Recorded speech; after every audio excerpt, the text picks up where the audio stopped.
different.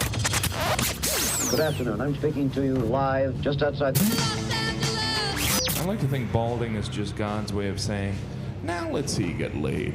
Is it true that if you don't use it, you lose it? What I'd really like to do is put the greatness of this man in perspective. The hairloss community has a lot to be thankful for, having you as a spokesperson. You mean you just call this guy up? About life and about reality. And now, America's #1 reality radio show for men. Live from Los Angeles, it's Spencer Kobren's The Bald Truth. Well, welcome to the show, people. How are you, Joseph? I'm doing just fine, Spencer. How are you? I cannot complain, man. It's good to be here. We both just got into our studios. I gave you a little crap in the chat saying that I was waiting for Miss Daisy. Oh, I didn't see that. Because I wasn't here. Because you weren't there. That's why. You know, it's pretty even as far as who fucks up the beginning of the show. Oh, I just did again. Sorry. Already. See, we're dinged already in the first 15 seconds. Done. Unbelievable. Good night, everyone. Good night. We're not getting dinged. I see that stuff all over the place. But you're right. I need to watch my foul mouth.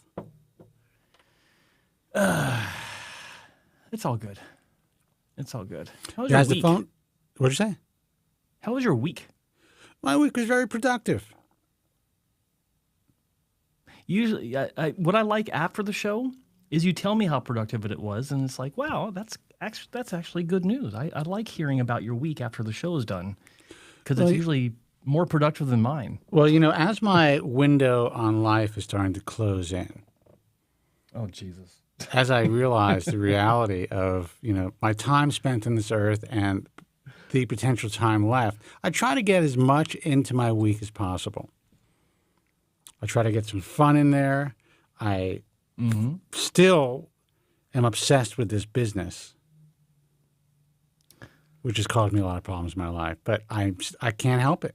I cannot help it. Yeah. You know, I put out an Instagram remix, which got a lot of views and ended up getting a lot of followers from it. And it's as though we are splitting the atom, getting this information out to the public. It amazes me how effing surprised people are. And the sheer number of, I guess, direct messages, DMs, right? That's what you kids call them, that I'm getting. And you know, once you kind of spell out the reality, excuse me, the concept of donor dominance and the reality of, you know, today's FUE surgery and the reality when it comes to those who are promoting it online, and people get to see how effed up patients actually are, not just like reading about it on a message form or seeing images, but listening to people talk about it. That seems to wake them up a little bit. Well, we can hope. I mean, you're seeing the messages and stuff, and that's awesome. While you're talking about this, I was having flashbacks to my own interaction with some people online. Let's hear about that. About a similar subject. And I know that I'm waking some people up with some of my activities on alternate platforms such as Reddit and you know, the Facebook page that I'm not on there very often lately because I've been so busy, but I had an interesting back and forth with someone because there's this idea that doctors can't come up with ways to maximize one's limited donor resource in some situations where what would otherwise look like unnatural placement when in reality is very natural looking in the end. And can you explain that to me in my native tongue, please? I'm about to. It's interesting to me. So there's this debate among a few individuals talking about how if you see graft work placed in rows on one's scalp, then that is a sign of a lazy doctor that is doing a disservice to the patient because it's not natural, a natural pattern that hair grows in. And I know "That's where actually you're not going true." with this. I'm going to let you speak. I don't want to read your mind, but I know where you're going with this. Go ahead. I said that's not actually true. I said that there are situations where planting in rows, where you see immediately post-op, you do see rows of placement, is actually beneficial. And no. The idea was that, the original claim was that when these rows are shaved down after everything's healed and everything's grown in, you can see these rows. It looks unnatural. And I was like, no, that's not true. And so I was explaining without too much detail that in some situations it actually makes sense to do this because it is the doctor, again, depending on the doctor, maximizing a limited resource to cover a large area. And there's I didn't go into the layering and all these things that Lateral slit technique, the shingling effect. I didn't go into all stuff. the details of that. But instead, I showed an example of how it doesn't look like rows once it's grown out and shaved down by using my own case. And what's funny about this, I didn't even realize until I started thinking about this, and I was like, well, I can look at some photos, and I actually came across one of my own photos when I was doing. I was going to say, you didn't realize how fucked up your head was. I didn't realize how fucked up my head was. I did a search on immediate post-op hair transplant photos. I forgot the term. And one of my own photos came up for my very first repair with Dr. Wong. And I was like, son of a bitch, he actually did rows on me. I didn't realize it. So I was like, what a great example. I'll use my own head. So I laid out the visual history, immediate pre-op, immediate post-op, and then a year later after that first surgery had healed, and then the second surgery, so on and so forth, you don't see rows. And I had 2 points. It's like, number one, you don't see the rows, so it debunks this issue that it looks unnatural, and when it's done by better doctors. You got to put that disclaimer I'm going in to let you speak because I forgot to turn the phones on. Go ahead, Joe. And I just lost my train of thought. It shows that. The first point was it doesn't look unnatural if it's done in the right case by the right doctor. But why the hell would someone shave their head to a 1 guard or a 0 guard after they get a hair transplant as a hairstyle? That doesn't make any sense. And so anyway, the point of this is because I said one thing in this long diatribe of education, the guy latched onto it, and I talked about how it was a benefit where it's maximizing the donor for the donor supply for a large area of need. And now you're he latched onto it, and that's and couldn't acknowledge what I'd shown as being true, that it doesn't look unnatural, and latched onto. You have to prove that it's beneficial. What? No, I don't. I don't have time for that. And so in this ongoing back and forth, it just kept coming back to, well, you said this in one short sentence.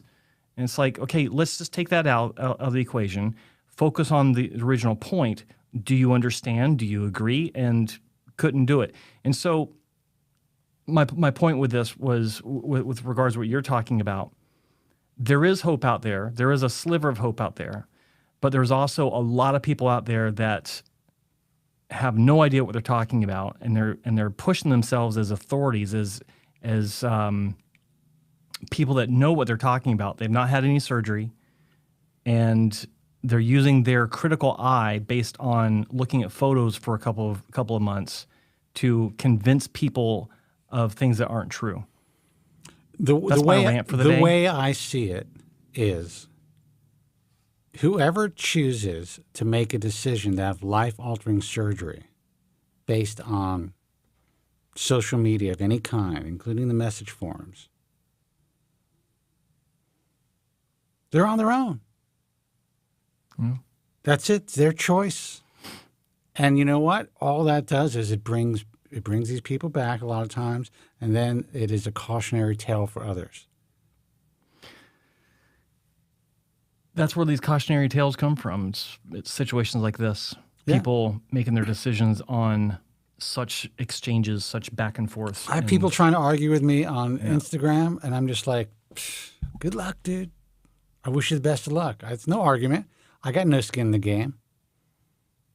It doesn't benefit me personally, except, I think it's good karma, and it's what I like to do, to tell you the reality of the situation that you're about to jump into.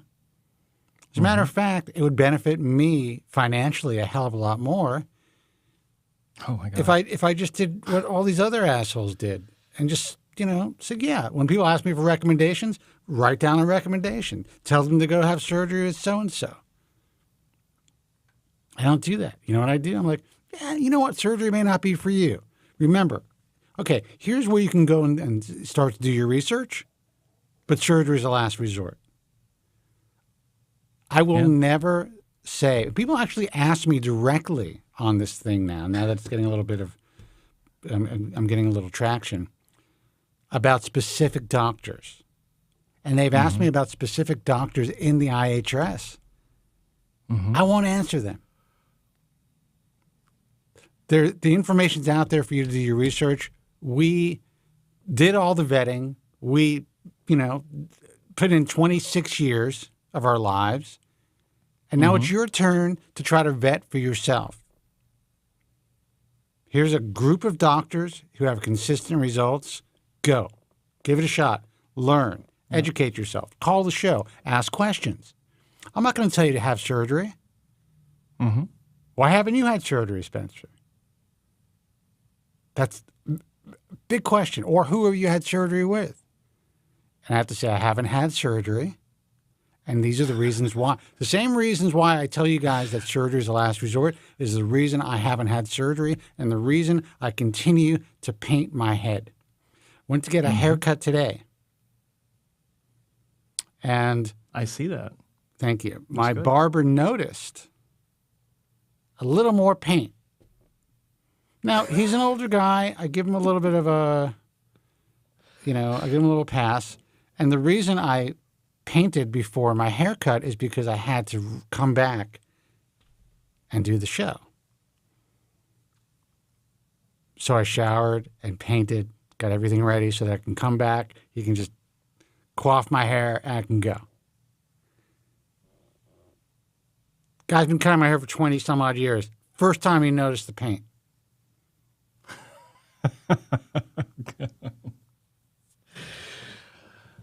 I don't know if that's because I'm so fucking good at it. I'm sorry. I don't know if it's because I'm so good at it. Pour out a 40. Yeah. No, but I mean, there are a lot of times I go there with, obviously, I'm getting my hair cut. So I go unpainted. So funny. Someone's just tuning in. They're like, what do you mean he goes in unpainted? What are you talking about? Well, for the ladies who may be tuning in, just imagine going out into the world without your face on, without your makeup. That's how I sometimes go out. But it's head paint instead of war paint. I say it's head paint instead of war paint. Yes. As long as it's not prosthetic breasts. Look, that's okay. coming. Wear whatever you want. If I could figure out an it's already angle, happening. If I could figure out an angle for that one. Like I still don't know. I don't know this teacher's angle exactly. Unless he may be trolling the world. Boy, I could go so far with that one. Yeah. But look, he's already figured out the angle, so there's nothing to figure out. He's got it handled. Or they have it handled. Yeah. Anyway. Yeah, Weird week. Robert, he noticed the parking lot in my part. Robert's nice. Hey, kind man. Don't be talking about a part line. Guys, 888-659-3727. The phones are turned on now, so it's a call-in show. If you want to give us a call, we are here to answer all of your hair loss questions. We have a combined half a century of experience, if not more, in this field. We sell no products or services. We're here to tell you the truth. If you're considering having surgery, contact us. We'll let you know if you're about to F up your life. Even if you have surgery scheduled for Monday, and you put down the deposit, and you took 2 weeks off of your work for your vacation days, we're going to tell you the truth. Because sometimes losing that deposit is the best money you've ever spent. Yeah. Put it out there right now.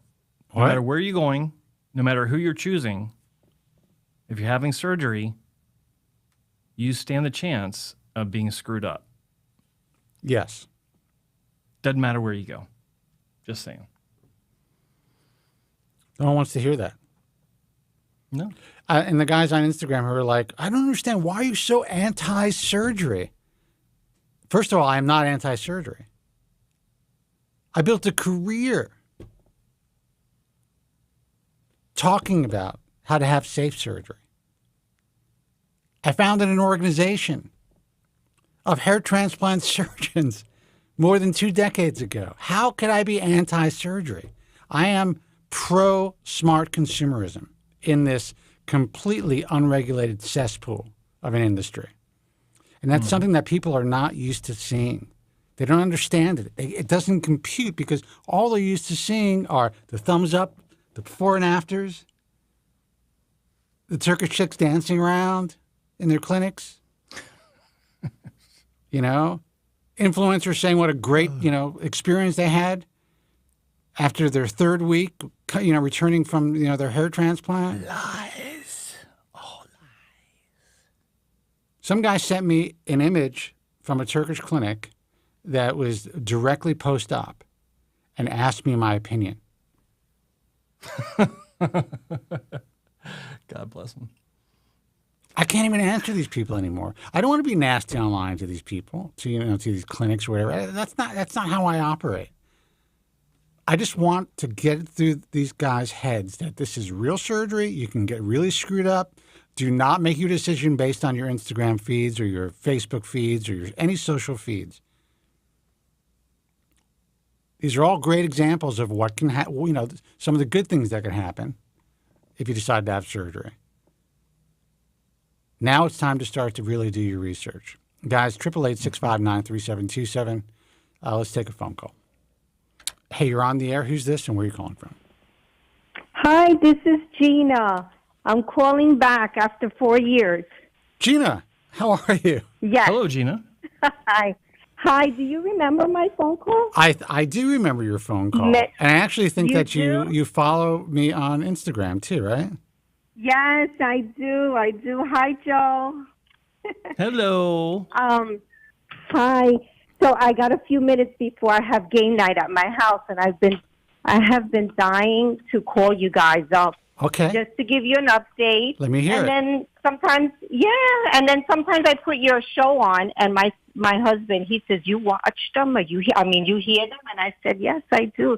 And he starts laughing because he finds you guys really funny. That's nice. So I'll give you the update. Going back, I don't know if somebody probably, are listening and they don't remember when I called in. I had a hair transplant. That's right. In February of 2018. And so I did it with one of the doctors.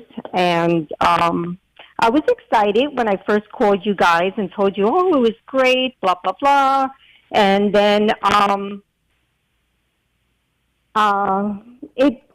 my hair grew back. Yeah. It was fine. Mm-hmm. It gave me a year, maybe a year and a half. Within that time, I did, what's that called? PRP? PRP, yeah. With ACell. Because I did get, hair shock loss. Yeah. Okay. So then we did that. And then after a couple of months, my hair started growing in. I was so excited. I had that little heart shape that they give you. And so I was excited about it.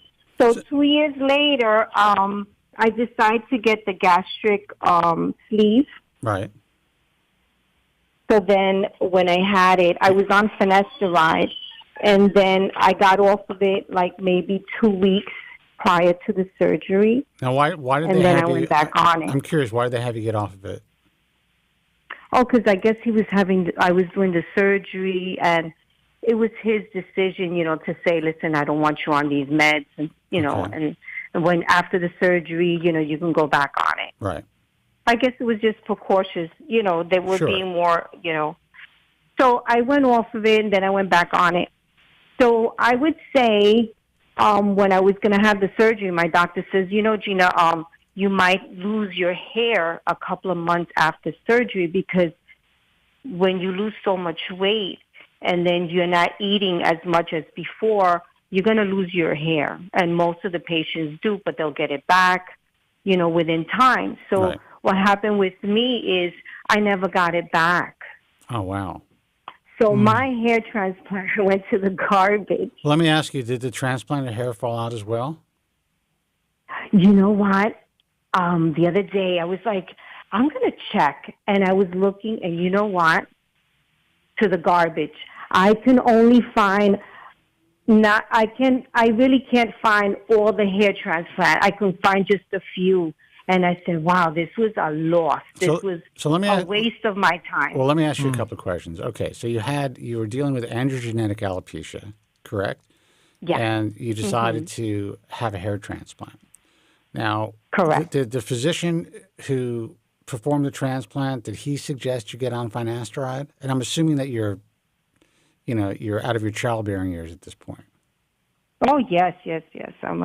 I'm out of that. Okay. I'm in my 60s. I'll let you know. I'm happy that I made it to 60. Well, I'm glad that you made it to 60 as well. So you had your hair transplant when you were in your mid 50s, and how many grafts did you have moved? Gosh, it's been so long. I can't remember. Maybe. Oh gosh, I did tell you last time. I can't remember. Maybe. I was supposed to get maybe 2,400, and I think he did less because I got money back. Okay. I think I did less than 2,000. Did you? I'm Does assuming. that sound right? That does can't sound remember. Right. Sure. Now I'm assuming. Did you have a strip surgery? Yes, I did the strip, the whole strip. Mm-hmm. Okay.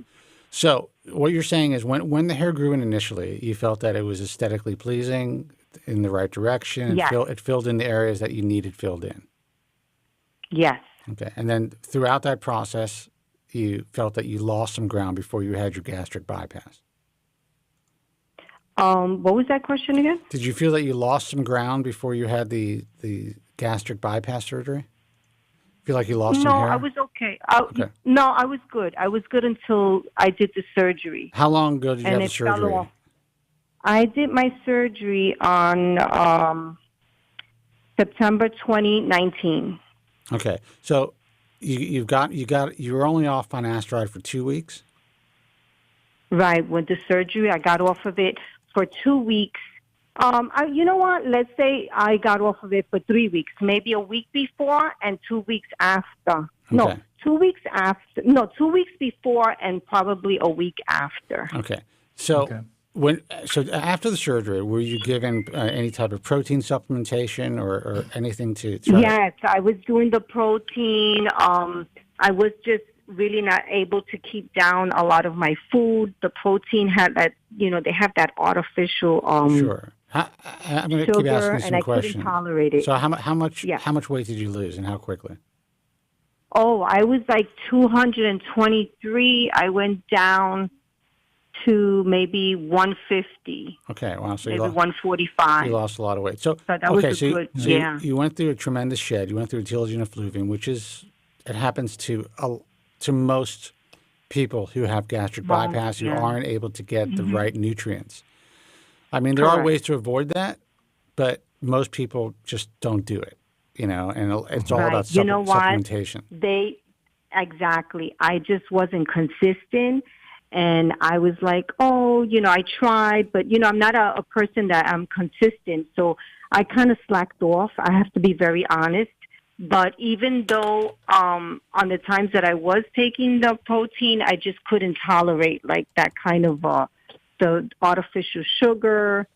So it was just really a hard time for me to keep that protein in me, Okay, so right now, after all these years, after your transplant, after your gastric bypass, you're talking about 3 years later, you're saying that none of the hair grew back? Nope. Okay. None of the hair grew back. Just very few. It's not much. So I just wanted to say that, you know, you guys can tell people, listen, you know, think about it, do the research. Don't do the hair transplant, or if you do, go with a reputable doctor. You know, you got all your list of good doctors there, but everybody is different. And if you ask me now, would you do a hair transplant? I would say no. I would do the finasteride first. I would do the minoxidil. I would do the injections first. I would do the nutrition. I would do the 100%.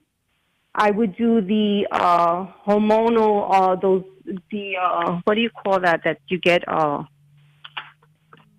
Hormonal therapy? estrogens. Estrogen, okay. Yes, I would do that. I would do all of that. And then when you go to consultations, some doctors will say, well, yeah, I can do this for you. And you're like so excited because you're desperate. Yeah. And then you go to another one.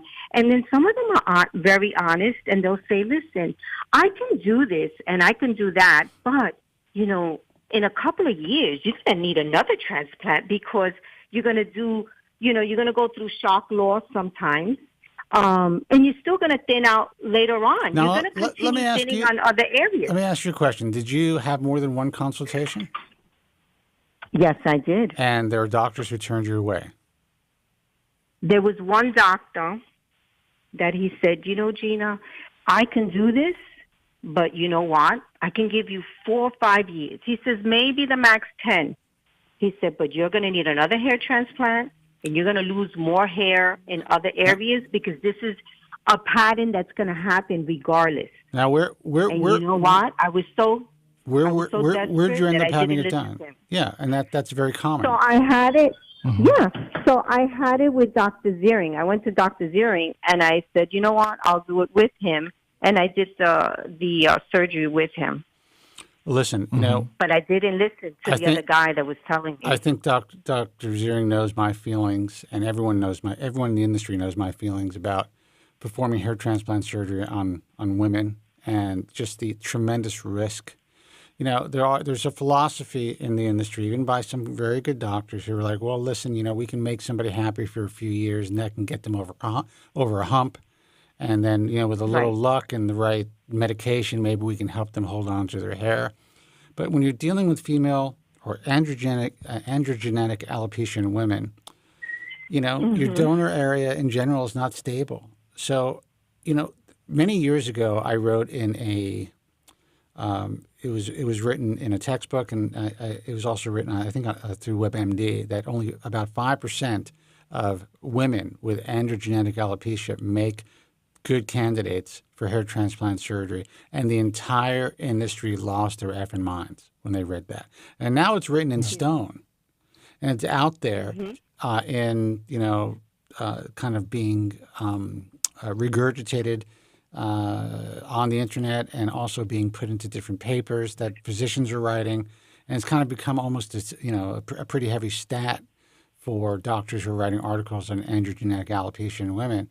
However, for some reason, the physicians in this particular field who are performing surgery are still, some practices are 30% women, some practices are 40% women. And I know that Ziering Medical is open to performing hair transplant surgery on women in general. And I'm not a fan. Now, I'm not judging, because I know that there are probably plenty of women that he's helped over the years. But it's a huge risk, in my opinion. Like I said, at that time, I didn't want to hear it. You know, I was so caught up in like trying to keep up. You're in New York? Keep my hair. Yes, I'm in New York. Okay, so you can hear my accent. So the guy that turned you away is probably Robert Bernstein? No, it was somebody else. He was in Manhattan. I think it was something like Rogers. Gosh, I can't remember his name. If I Google it, I'll probably remember. Robert Reese? And he was like, no, he's not. No. He was somewhere around 42nd Street. And the only thing that turned me off a little bit was that he had a staff that was going to come in on that day of procedure. And I kind of said, Was they're it Roy? coming in. They're like Was it soldiers. Roy Stoller? Oh, my God, that's him. Yeah. Okay. You got it. Well, I'm glad. I'm getting old. I forget everything, but that's it. That's it. Well, I remember the 2 L's in his name. This is what I do, and I know, I would say I know just about every physician who actually is known in the industry to perform surgery in every state. Except for now, there's a lot of facial plastic surgeons and plastic surgeons who are getting involved. But yeah, I mean, I have to, I admire the fact that Roy turned you away because he could have taken your money. And while you may have been turned off, maybe if he said yes right away, you would have gone with him.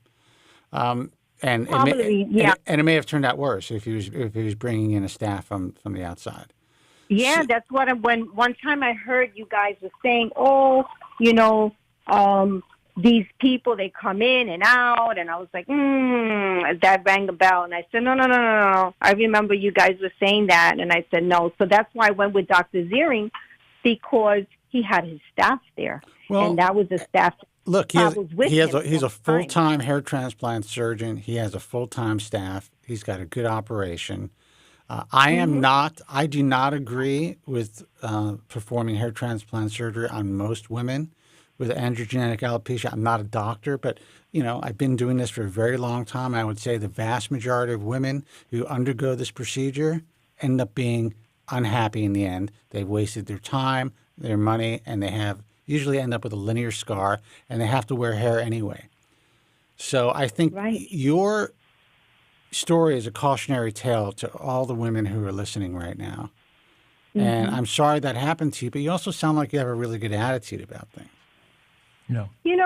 As you get older, you accept things in life, and I'm married. I have my kids, and these things are not important to me as, years ago. Right. Now I can say, wow, I made it 60. We got toppers. We got some nice, beautiful lace wigs. Yeah. And I'm happy to be alive. I want to see my grandkids. I want to be around with my kids, and it's not about hair anymore. But now I can sit back, and I'm wiser, and I can see that everybody's going crazy. Oh, my God, I'm losing my hair. And I'm saying, but it's not the end of the world. But I do recall when I was desperate, and I didn't want to hear it. Well, I was speaking to a 70-year-old woman, a friend of a family member, and while she didn't sound incredibly desperate, she was very distraught over her hair loss. And, you have to think about, this woman had kept her hair her entire, throughout the prime of her life. And, 40% of hair loss sufferers are women, and there are countless millions of girls. I'm talking about girls, 17, 18, 19, 20, 21, who are losing their hair. So, I think it really depends on when it starts. Everyone is affected by it differently, but no one, it doesn't matter how old you are, no one wants to deal with this. You just happen to be dealing with it for a long time. Mm-hmm. So listen, go ahead. We're gonna let you go, but I really appreciate you taking the time to call. Go ahead. I just want to say this, that I do kind of find out, like, nobody in my house, in my family, we all have beautiful hair. I'm the only one. And I kind of know that when I did in the 80s, early 80s, I did contraceptive pills. Yeah. I remember going on them for a couple of years, and when I got off of them, my hair started to thin. Yeah. And that's when it first started. And so I can say that birth control pills have affected my hair loss. Well, I would say, I would go even further and say that, while the medical community and the gynecologists out there, and, this is also kind of like, when you talk about birth control, it could even become a political issue in people's minds. But to me, it is absolutely a tantamount to malpractice for physicians not to warn women, especially young girls who start taking these oral contraceptives or any type of hormonal contraceptive, that if you are susceptible, if you have a family history of androgenetic alopecia, male pattern or female pattern hair loss, this can trigger it. And I would say that it is the number one trigger for all women who are suffering premenopausal, for sure. Yes. All right. Well, listen, I'm glad you called in. I really appreciate the call. This is a cautionary tale for all the women and for the guys, but for all the women especially who are listening. And I appreciate you. I appreciate you following us for all these years. Oh my God, I've been following you for years. You guys are so informative. Well, I love you guys. So tune. Sometimes I'm at the pool area or wherever I'm at. I put you guys on and then I listen. Then I'm going to dial and then I'm like, no, I can't call now. But I'm glad you picked up the phone. Well, and let me ask, before you hang up on me, do you remember I DM you some pictures from Turkey in 20? Hold on. I do remember. Turkey. I do remember. Remember that? Yeah. Hold on. Wait. I send it. Let me see. I wrote it down because, I sent you Turkey pictures in 2019. Do you remember that? In a month of June. I do remember that from guys in the airport with bandages on their head. Oh my God, they were bleeding right in front of me. I just couldn't believe it. Yeah. It was crazy. It is wild. Your name is Gina, right? Yes, okay. Gina. Yeah. Gina, listen, thank you so much. I'm glad you're doing well. I'm sorry you went through what you went through, but you sound like you are now equipped to deal with it. Yes, I am. I have other things to tell you, but I'll call another time and make it interesting. Yeah, call any time. We'll talk to you soon. Okay, you take care. I will. I'll call back. Okay, all right, bye. Bye-bye. 888-659-3727 is a toll-free number. Let's see who this is. Hey, you're on the air. Who's this and where are you calling from? Hello? Hello. Hey, this is Johnny from Austin. I called in a few weeks ago about my niece. Johnny, how are you? That's so interesting. Yeah, Johnny, how you doing? So we got another call about a woman. What's going on? Right. It was interesting to hear the last caller talk about her hair loss because it's similar to the question I'm calling in about. Mm-hmm. But first, I wanted to give you guys an update on my niece because I reached out to her after I talked to you guys. Okay. And she sent me some photos. She was really open to talking to me about this. And backtracked, I had thought that she lost about 75% of her hair, but when she sent me the photos, it looked like she had lost about 80% of her hair in 2019 when she was 20 years old. Wow. And she sent me a picture of her hair this year, 2023, and I was shocked because it looked like she has 70% of her hair back. Really? And right. I mean, it's not the same, but because it's only 70% of her hair, but it looks like she's recovering. Well, that's pretty significant. If she was fantastic, if most of it was gone. Yeah, I mean, I can even send in the pictures somewhere so you guys can judge for yourself. But from what I see, it looks like a significant recovery. And what she did was she just got off the birth control pill, and she's taking some kind of supplement. But that's all she's doing, and she's doing a lot better. But I want to point out that it's been 4 years. Yeah. And so it takes time. And this goes to what you were saying, Joe, last time about patience. Because, when I first tried to research women's hair loss, I only read about telogen effluvium and many cases saying that it takes about 1 or 2 years for a full recovery. Mm-hmm. And so for some time, I thought she wouldn't recover. But I feel like there's a lot of cases where it takes more than 2 years and sometimes even longer. I think what happens when you alter your hormones to that degree, and if she was on birth control from a young age, it's kind of like, being on, when younger people, say you're over 25, you start to take, like a couple of cycles of steroids. It's going to take a long time for a guy to recover and to start producing normal testosterone on his own and all that stuff. Mm-hmm. It's really very similar, and that's what I find so interesting, that this stuff is prescribed to young people like candy, and it completely alters their entire hormonal makeup. There's so many. Yeah. And let's take hair loss out of the equation. you're talking about blood clots and all types of different hormonal problems and hirsutism and, different Bone issues loss. with what'd you say? Bone density. Bone density, heart attacks, all kinds of stuff. I mean, this stuff, honestly, to me, it's poison, in my view. Now, I understand the politics behind it. I have no problem. I've been a benefactor of women being on birth control for most of my life. But if I had a daughter and she wanted to get on birth control, I would be like, look, you need to know this stuff before you decide to make this choice. And no one is willing to fully educate and inform these women. And hair loss, in my view, and in any real expert's view, female pattern hair loss is really triggered, for the most part, younger women by the use of these birth control, these hormonal birth control pills. So, I think your niece's story is something that women should hear, because most women, they're not going to wait 4 years. They're going to freak the fuck out, excuse me, Joe, and they're just going to get on every treatment known to man. And now that you're seeing it, these people are seeing what's going on through their social media feeds. They're jumping in for hair transplant surgery.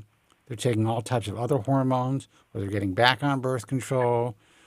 And for some people, that helps them. But sometimes maybe waiting. And I know that, Y from the Women's Hair Loss Project talks about this all the time. She wishes she just waited to see what happened. Now, she may have progressed anyway. She'll never know that. Yeah. But it sounds like your niece has made somewhat of a recovery after 5 years or 4 years. Yeah, for sure. She's recovering. I don't know if she'll ever make a full recovery, which was one of the reasons why I called in. And to your point about birth control essentially being poison, I agree. And I feel like it's not even that people don't try to inform women, but when you do, it's almost like you don't know what you're talking about. You're a man, and where's science on this? Don't mansplain me. Yeah, right. Don't mansplain birth control to me. It's interesting. You're talking about the side effects, or Spencer was going through the list of potential side effects from birth control, and I was just thinking to myself, the websites and the Facebook pages and the Reddit pages that are dedicated to post-finasteride syndrome for men are the issues that they're dealing with pale in comparison. Absolutely. When it comes to birth control. And if men started to have half of the issues on finasteride that women are having on birth control, there'd be riots in the streets. That's very well said. That's such an important comparison. Yeah. I mean, it's just I don't know. I'm just kind of wrapping my head around it, and it's a real there's a real difference there. And yeah, Y from Women's Hair Loss Project's in the chat, and she just said that copper IUD causes hair loss as well. Yeah. And I don't even know what the hell that is. Yeah. Yeah. It's interesting how things that you introduce into your body. It's interesting how they can affect. They can all affect hair to some degree, where it thins it out, where it does cause telogen effluvium, stress in your life, surgery in your life, like gastric bypass, or extreme weight loss over a short period of time, or not even extreme. Hair seems to be the common denominator for stressors in our lives. It's the first thing that goes. It's the first thing that lets us know that something's wrong, or something is vastly different about our physiology. Be it surgery, be it hormones, be it stress, be it whatever. And I'm listening to you and Spencer talk about this, and I'm really glad for your niece, and I'm really impressed with you for taking such a lead role on this and being her advocate where you're the one doing the research and you're the one presenting her with the facts that she needs to know, that eventually got her to the position where, yeah, she's recovered due to the fact that, yeah, she got off of the birth control. I'm just very impressed with your concern for your niece on this, and I'm curious. Have you? And forgive me if you mentioned this before. Have you been dealing with hair loss yourself? Oh yeah, I mean, I'm calling into this show for a reason. I've been listening to the show for over 10 years for a reason, for better or worse. All right. Well, there you go. I went through the initial throes of hair loss, and I remember listening to this show over 10 years ago when Joe from Staten Island used to call in every day. Well, not every day, but every time. Week. And, every week. And it was so crazy to hear him actually a few weeks ago, because it brought back so many memories. Because I used to listen to the show back then, and he would bring a perspective that Spencer, you said it best. There's a Joe in all of us.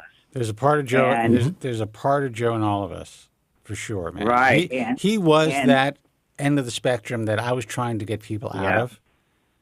Yeah. But we were all there at some point. And now what's crazy is, and I think it's because he stopped boozing, to be honest with you, and stopped the drugs. He sounds great. He did sound great. And I'm happy for him. And to be fair, I was happy when I heard him back then, not because I was happy from his suffering, but because he provided a perspective that, there's other people suffering as well. Well, and I would say that when I was on the radio and the program director or my producer were like, you can't let the same guy call in every week. I'm like, look, it's my show. And this guy provides a unique perspective. And honestly, as much as he was suffering, there are a lot of people who are like, Jesus, at least I'm not Joe. Right. You know? And they came away from the show feeling better about themselves. Mm-hmm. Yeah. Not because of his suffering, but because there's people out there that you can relate. Yeah. Look, right. When we look at things and we talk about gratitude, and everyone talks about gratitude now, you look at other people's circumstances and you think to yourself, okay, well, maybe some things in my life are effed up, but look what this person's dealing with, and that was Joe. That was Joe. And here's the reality, though. It was Joe's perspective. It wasn't necessarily that things were that bad for Joe. I mean, they weren't great. Mm-hmm. I'm not going to, sugarcoat it. They weren't great. But now that he's changed his perspective, his life is different. His head's still the same. His hair is still the same. But he sounds good, and he sounds happy. He didn't allow himself to get to that point all these years. Yeah. So, and it's actually great that he has that perspective now, being his age, because, well, from my point of view, it's like this guy took so many years. I mean, I think he's 60-something now to get to this perspective. Mm-hmm. And again, I'm not happy for anyone suffering, but it's a perspective. Hey, look, this person took so many years to get to this point. Dude, I got my hair cut today, and I've known this guy for over 20 years, and I have to watch his every move because one wrong snip, and I'm bald. That's it. And it still makes me anxious. Actually, getting ready to get my hair cut once a month, whenever I get it done, causes me anxiety. Right. That's my reality, So I understand it, and that's why I still do what I do. Now, obviously, I have a lot less anxiety than when I was 21 and 22 years old, and I had no control over it. And I didn't really have real life, a tremendous experience and perspective on life. But it's not easy for anybody. So I understand, in a way, I understand why it took Joe so long to kind of get past things. But I do think a lot of it has to do with the fact that he's sober now. Yeah, for sure. I mean, this goes back to the last caller, even when you guys were talking about how hair matters at any age. If it didn't, then why did the last caller get a hair transplant? Absolutely. Yeah. I've had patients where the doctors I was working for was 85 years old, almost 90 actually, 89. I remember those patients quite well because they do stand out for obvious reasons. But what's interesting is there's one of those older patients. He was about 75. He was a widower, and he realized that he needed to get back out in the field. And I'll never forget, he was actually someone that I didn't think that we should do surgery on because he seemed to be so down about himself and about life, and for obvious reasons in that situation. He actually turned around. He came back in a year after his surgery, and he was a different person in the way he carried himself. Obviously, the way he looked. It was a really nice result. It wasn't like this 18,000 grafts or anything crazy. It was a nice, modest result that changed everything for him. He was a completely different person. And those are the cases that I think about when these 25-year-olds are like, well, I won't care when I'm 30, 35 or 40 or when I'm married or whatever. It makes zero sense to me because I've seen so many cases of older people, not just having surgery, but being really concerned about it to where they are trying to find solutions. I had a guy who was 65 years old. He had just started to lose his hair. This is maybe 15 years ago. Mm-hmm. And he would call after the broadcast. And I used to take calls after the show. And he wanted to commit suicide. He was 65 years old. Yeah. Yeah. Yeah, it matters. And what was I going to say and about... actually, not that that's old, because I'm thinking about, that's only a few years away. But at the time, I'm like, dude, you're ancient. Dude, you're old. You've lived a life already. I mean, worst case scenario, get a rug. You're 65. Go through with it because you're done. You're 65. Yeah. You're done anyway, so go ahead. Yeah. That's the way you thought about it. Yeah, I was like, but no, it's whatever. My 30s. It's crazy. Yeah. That reminds me of what I was going to say. It matters, and it's not a matter of vanity, because at 65 you probably have a wife, probably have kids. I mean, in your scenario, Joe, you describe someone trying to get back in the field, but it matters, I think, because of how you view yourself. Yeah, and, of course. And it's from the outside, people don't realize that. People may think it's a vanity thing, but it's the only people that think that way are people who've never lost a hair in their life. As soon as someone starts even a little change, sees a little change in their hair, all of a sudden they're like, I understand now. Mm-hmm. So I always say, the guys and the women who kind of poked fun at me when I was younger, when I started to do this, or they didn't understand it. I'm like the Grim Reaper, yo. They all come back. Eventually, I visit them all. That's just the way that it is. 2/3 of guys by the age of 35. It's a real stat. They're dealing with hair loss. 40% of hair loss sufferers are women. By the time you're 50, forget about the old stat from the American Academy of Dermatology. It's not 50% of men who are in their 50s. Look around any restaurant, any room. It's like 85% of men by the time they're 50 have a discernible degree of hair loss. Yeah. Doesn't mean they're bald. Yeah. But they've got a very visible degree of hair loss, for sure. Absolutely.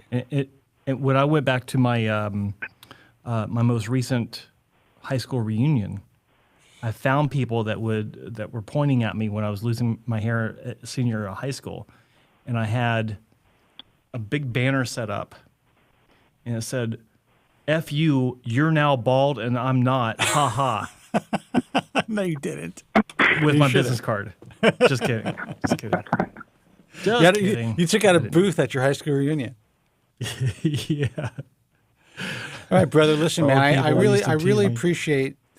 First of all, to have a listener call in who's been listening for over a decade. I appreciate that, and I obviously, we've helped you in some way, and you've enjoyed the show, and that's why we do this. And I'm really happy for your niece. I think she made the right choice. It was a difficult one, but who knows? In a year, she could be even closer to where she was before she started to lose her hair. Yeah, hopefully, and I appreciate it. You guys have helped me out tremendously. If I could just ask the question or a question about my niece, I was wondering why can't women take finasteride? Is it just the birth defect issue? Yeah, that's the issue. Yeah. Okay. How about minoxidil? Why do women have to take a lower dose? Well, well now actually it was approved for women at 5% a few years ago. So that's it's 5% could be used for both men and women. But most dermatologists or most hair loss specialists in the know would tell women to use 5% topically anyway. Yeah. So yeah, I mean, listen, I know there's a lot of women that that have contacted me over the years that have done okay on finasteride. A lot of women who just haven't. When you're a younger person, especially if she does want to have children, it's probably not a great idea to start taking it. There's a lot of doctors who are prescribing oral minoxidil, but I think in your niece's case, she should give it at least another year or so. If she it seems like she was equipped to deal with wearing hair, and you even said that it wasn't the best in the world, but she was happy and comfortable, and that's a major accomplishment. It's a very difficult thing for most people to do. So she seems like she's very mentally equipped and together to deal with this stuff. Yeah. So I have a feeling she's going to be okay. Yeah, she's equipped and she's recovering, so she's going to be fine. And I would never suggest her to get on finasteride. I was just asking that for my personal curiosity because I tried to do some research and didn't really get clear answers on it.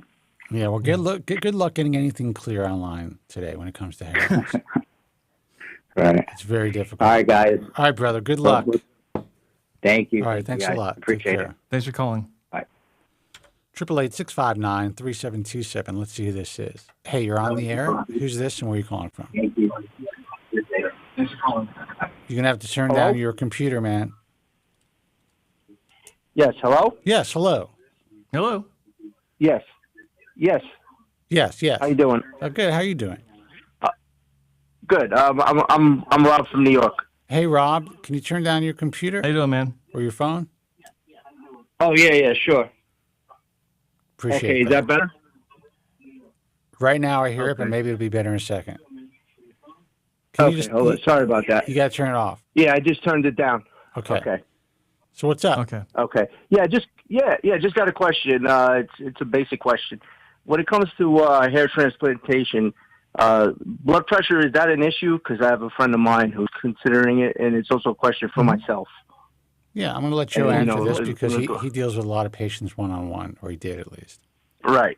Well, yeah, blood pressure can be an issue. It depends on what the blood pressure levels are, but it's up to the doctor because what happens is when you're making all these tiny wounds in your scalp, you bleed more if you have high blood pressure. And what's more, on top of that, once the grafts are being placed into those incisions, and, the hairline or the crown or wherever the grafts are being placed, high blood pressure can actually make those grafts pop back out.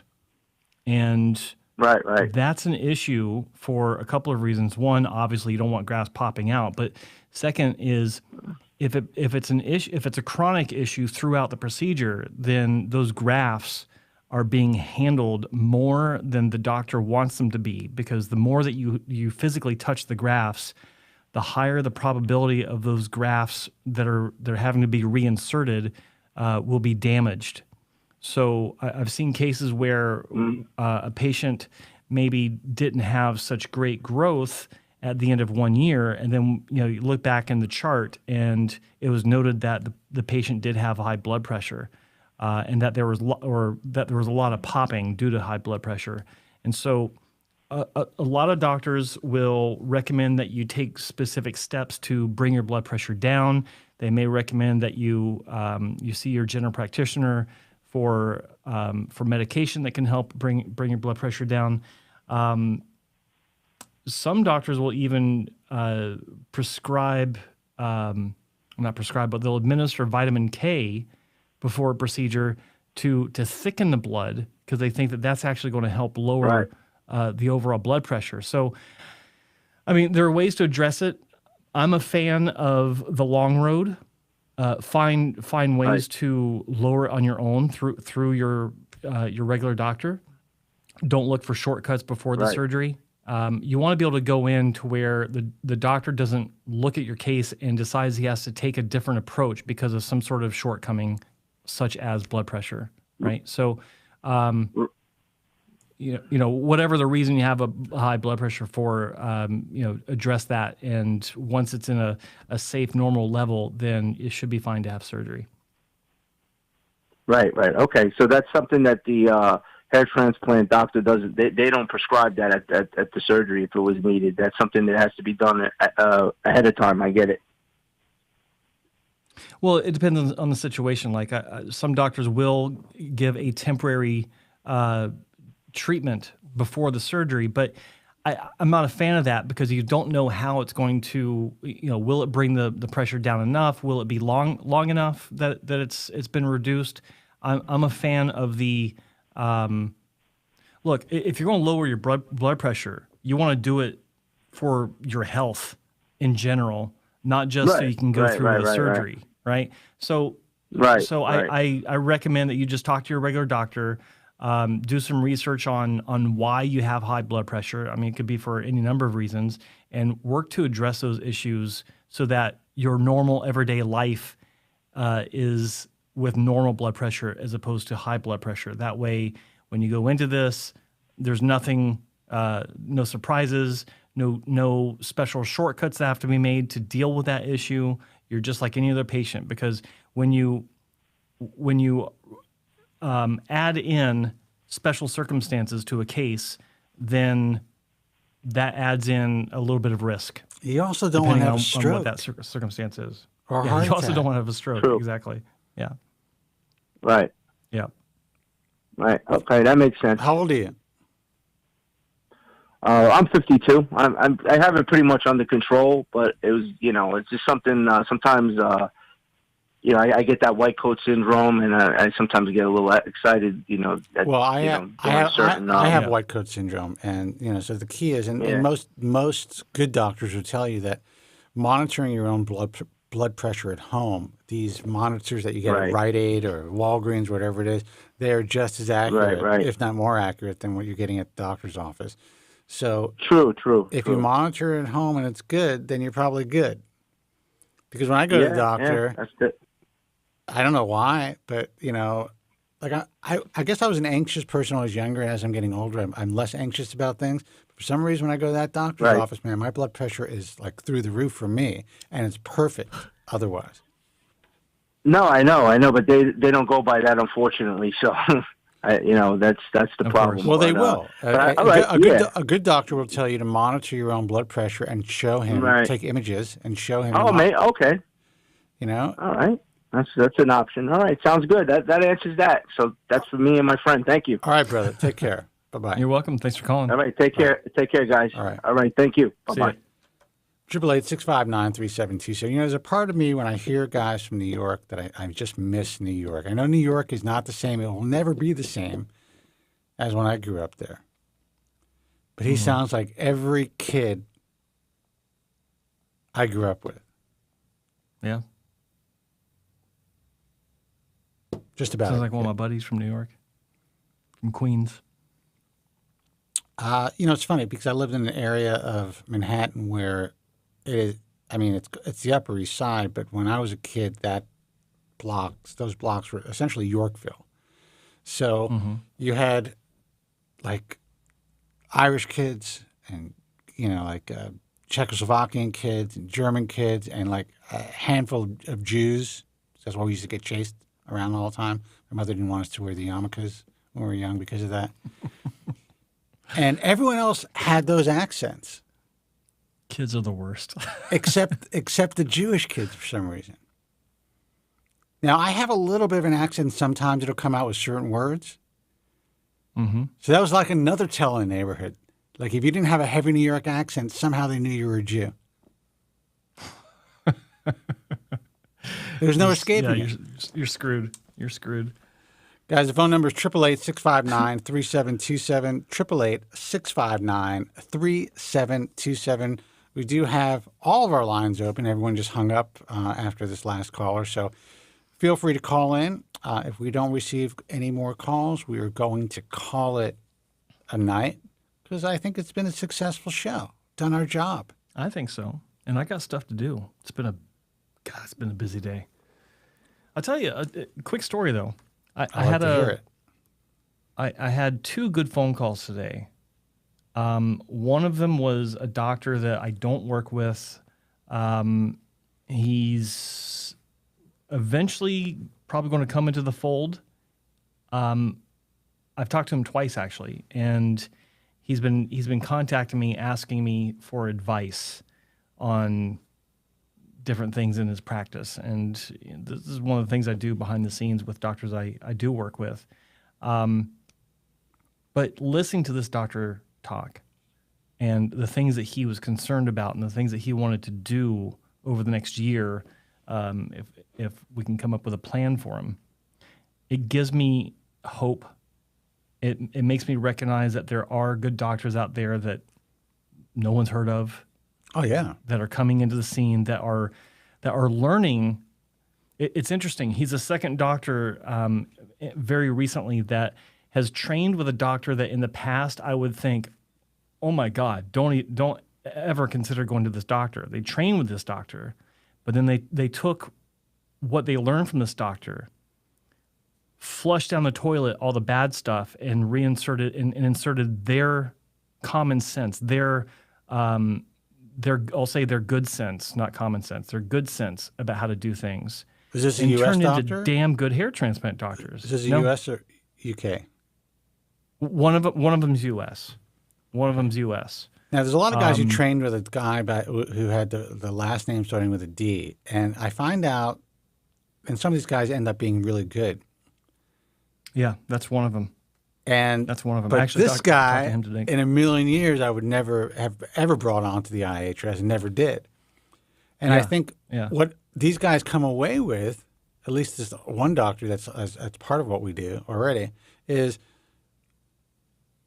this is what I don't want to do in my practice. And I got some basic skills, and I was able to work on some patients. But I chose to do things differently, even while I was assisting. And this is at least two doctors that I know.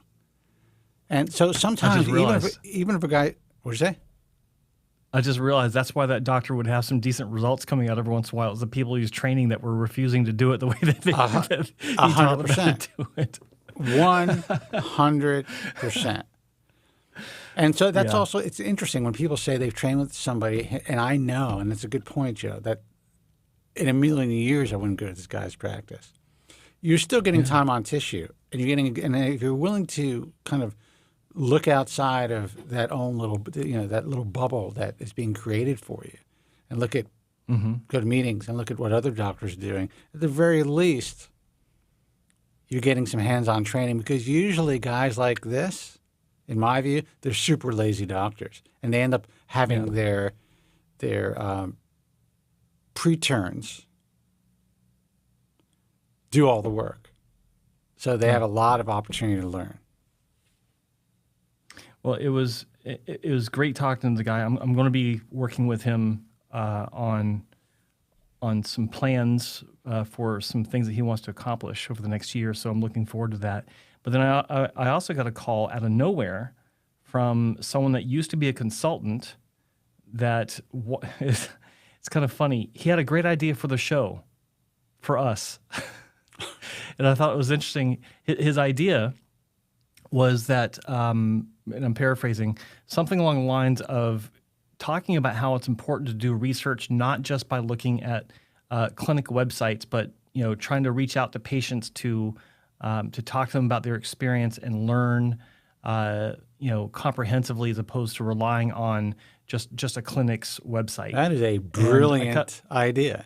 I kind of chuckled. I was like, you do realize that we do talk about that from time to time. Yeah, maybe you should listen to the show once in a while. Well, he does sometimes, but he's and this is what's interesting. But I told him, I said, you can call in and talk about it yourself. He goes, I can? I was like, yeah.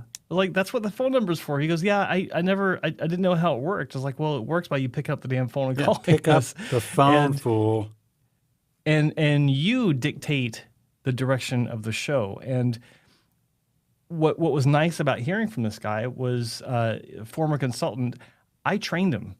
And now, because of another contact I have that's in need of someone of his skill set, he's actually wanting to get back into hair restoration surgery as a profession, and I felt great about it because I know this guy.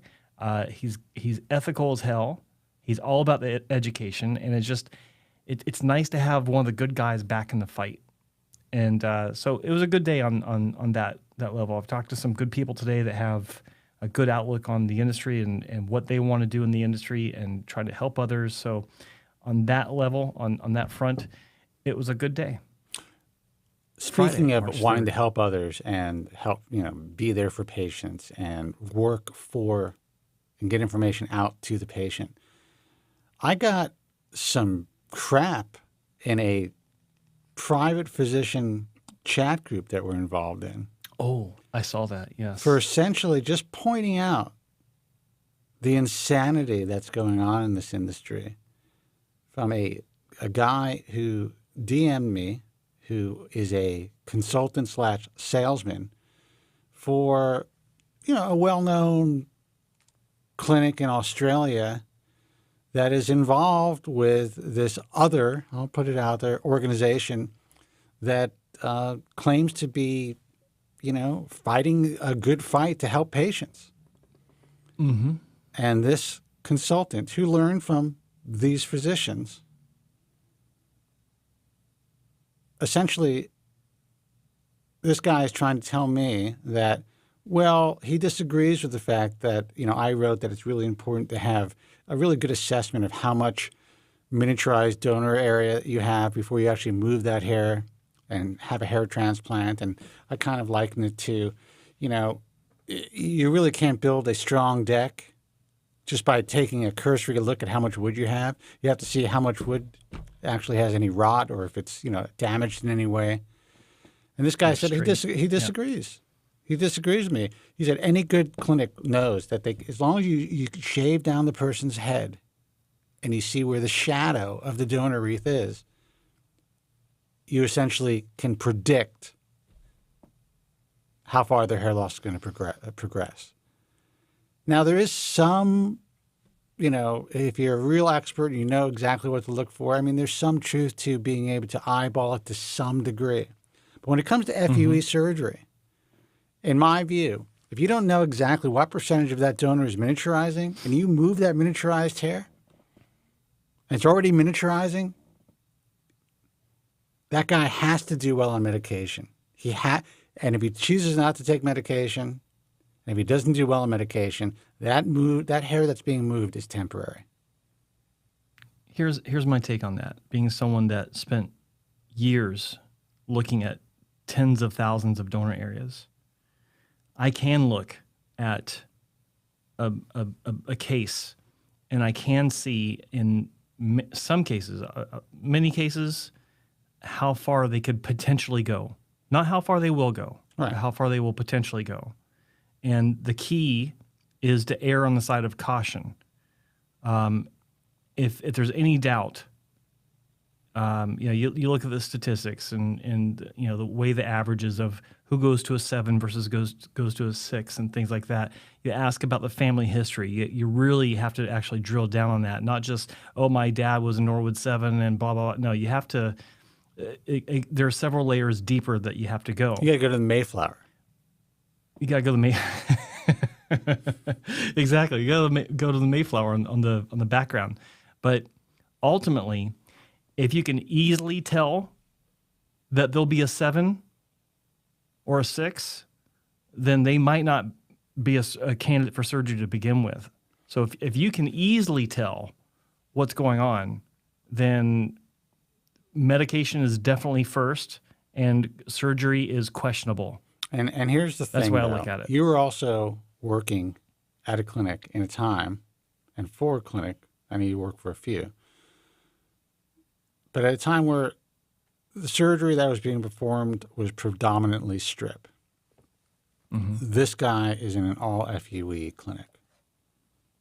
There's no way you can assess the future with these guys when you know that you have to go above, below, and to the sides of what we know has been established is the relative safe zone in the donor area. There's no way around it. What? He just told you, and this is a tell.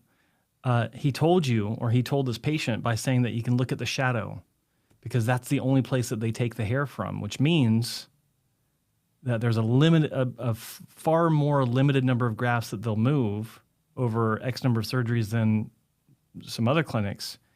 But it also tells you that their donor regions look like blocks. This is what it tells me. It tells me that if you're correct about that assumption, their donor is going to look like blocks. But I know that's not what these guys do. They take from the entire scalp, they try to distribute the donor area so it doesn't look like it's moth-eaten. Oh, so he's full of shit then. And these guys end up losing their hair in the end. That's just the way that it is. Yeah, so anyway, I just brought this to light. I just brought it to light, and I got, like, all of a sudden, this woman, this physician, went nuts on me. Yeah. And it's all because of this ideology these people have. It's us against them, and she somehow thinks that I am the aggressor in this relationship when it's her colleagues. I'll tell you why. Yeah. That's easy, though. It's because when you make comments like that, it's because you make comments like that everyone can see. Right. But when the actual aggressor makes comments, it's underhanded, it's behind the scenes, it's in private emails. Well, they don't just make comments. These people have tried to destroy our work over the years. Well, of course, yeah. Think about Global Hair Loss Summit. We're like, you know what, let's do this. It's the effing pandemic. No one's going to be able to get out. Here's a great opportunity to get everyone together and give them a little bit of motivation, maybe teach some doctors some stuff that they wouldn't have learned anyplace else. Bring in other doctors. No one else thought of it. No one else had the foresight to think of something like this. So I'm like, and we'll call it the Global Hair Loss Summit. And we're going to invite everybody. Everyone can be involved. And it's not going to be associated with a specific organization. We're going to invite all the organizations. And apparently, Kobren wants to destroy the ISHRS. That was the message they got. Yeah, that was the whole goal of that. When they were invited to be a part of things. So what did they do? They chose to do their own online conference, which is great. Turned out to be an abject failure. Mm-hmm. It's a hard thing to do. And ours was a success.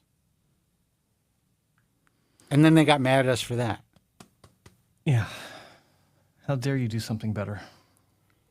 But the point is, when this person says, why can't we just get along and do our best to help patients? That is the point, lady.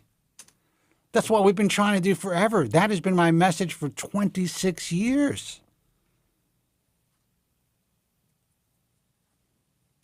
You're the one who's hostile.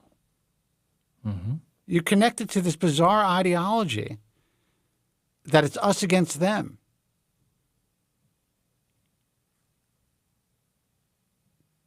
Don't let Kobren destroy. Don't let Kobren destroy our gravy train. What continues to amaze me is, this is we'll move on. But it's inside baseball. What's interesting is, it's one person, essentially one person, that has the greater industry concerned. It always has been. I take that back. I take that back. It's not the industry that's concerned. It's a few people that are at the head of the industry at large that are the ones concerned. Here's the truth. There's a really small group of people who are politicians in this field who believe that they should be the only ones to kind of, how am I going to say this diplomatically? Be able to pull the wool over people's eyes and consumers' eyes. But once other people start to get into that territory, then they feel that these other guys who they call black market surgeons or black market clinics are encroaching on their territory. Only they're allowed to commit malpractice, allegedly. And I know that's a very cynical view, but that's just the truth. Hey, you can't screw up this patient. Only I can screw up this patient. Only I can screw up this patient. I want the money to screw up this patient. Yeah, who do you think you are, eh? It's all the hypocrisy. The whole thing is just a mess. And sometimes I think it's important. I talk about the politics because I want. I have a hole in my shirt. I want the consumers to just understand what they're dealing with. There are some really great people in this industry who really, they've worked hard, they've honed their craft, they have a great staff, they take care of their patients, they do the best they can for people. And then there's everybody else, and that's the majority of the field. And the people that are, in general, the grand poobahs of certain organizations, I believe they've committed some of the worst, and again, this is my view, some of the worst crimes against humanity in this field. The people that are revered, the people that statues are named after in this field, they destroyed more lives than anybody else. That's the hilarity of it all. Good night. We had a call. We had a physician call in last week, and I thought it was a really good call, and I decided to make part of the call into an Instagram clip or a reel, as you kids call it. Mm-hmm. And he had a lot of interesting things to say, and I know that this doctor has gotten some crap from this particular organization for allegedly doing what all the leaders of this organization have been doing since the beginning of time. This industry has been built on using technicians to perform a large portion of the surgery. Mm-hmm. That's how it's done. When there was strip surgery, take out the strip, hand it off to these high school kids. Let them chop it up under a microscope, maybe, or just loops, and then let them put it back into people's scalps. No medical training whatsoever. And now this group of physicians has a problem with it. No technician would ever be involved in hair transplant surgery if that wasn't the way the industry was built. What do you think? Somebody just said, hey, you know what? I'm going to become a hair transplant surgeon but not go to medical school. Someone put these punches and these tools in these technicians' hands. Someone gave these technicians the idea that they can use these tools to perform surgery. Yeah. And now they're crying about it. And they gave them that idea by saying, come do it, let me pay you for it. Right. I'll pay you a fraction of what I make. I will give you money if you perform the surgery for me. Yeah, I'll pay you a fraction of what I make, and you could perform the surgery for me. How's that? Wink, wink, nod, nod. That's how it all started. So that's why it's when I call it the hypocrisy, I'm like, how can you not see this? And this lady's been in the industry for what? She's got to be my age, right? She's been around for a long time. Yeah, close. I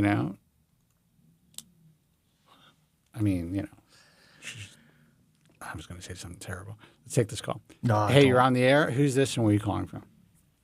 Hey, guys, it's Nico. How are you? Hey, Nico, what's happening? Nico. How do you do? Checking in. We're good. Man. What's going on with you? Nothing. Same old, I'm yet another New York caller. Less of the accent. Yes. But was laughing at what you said.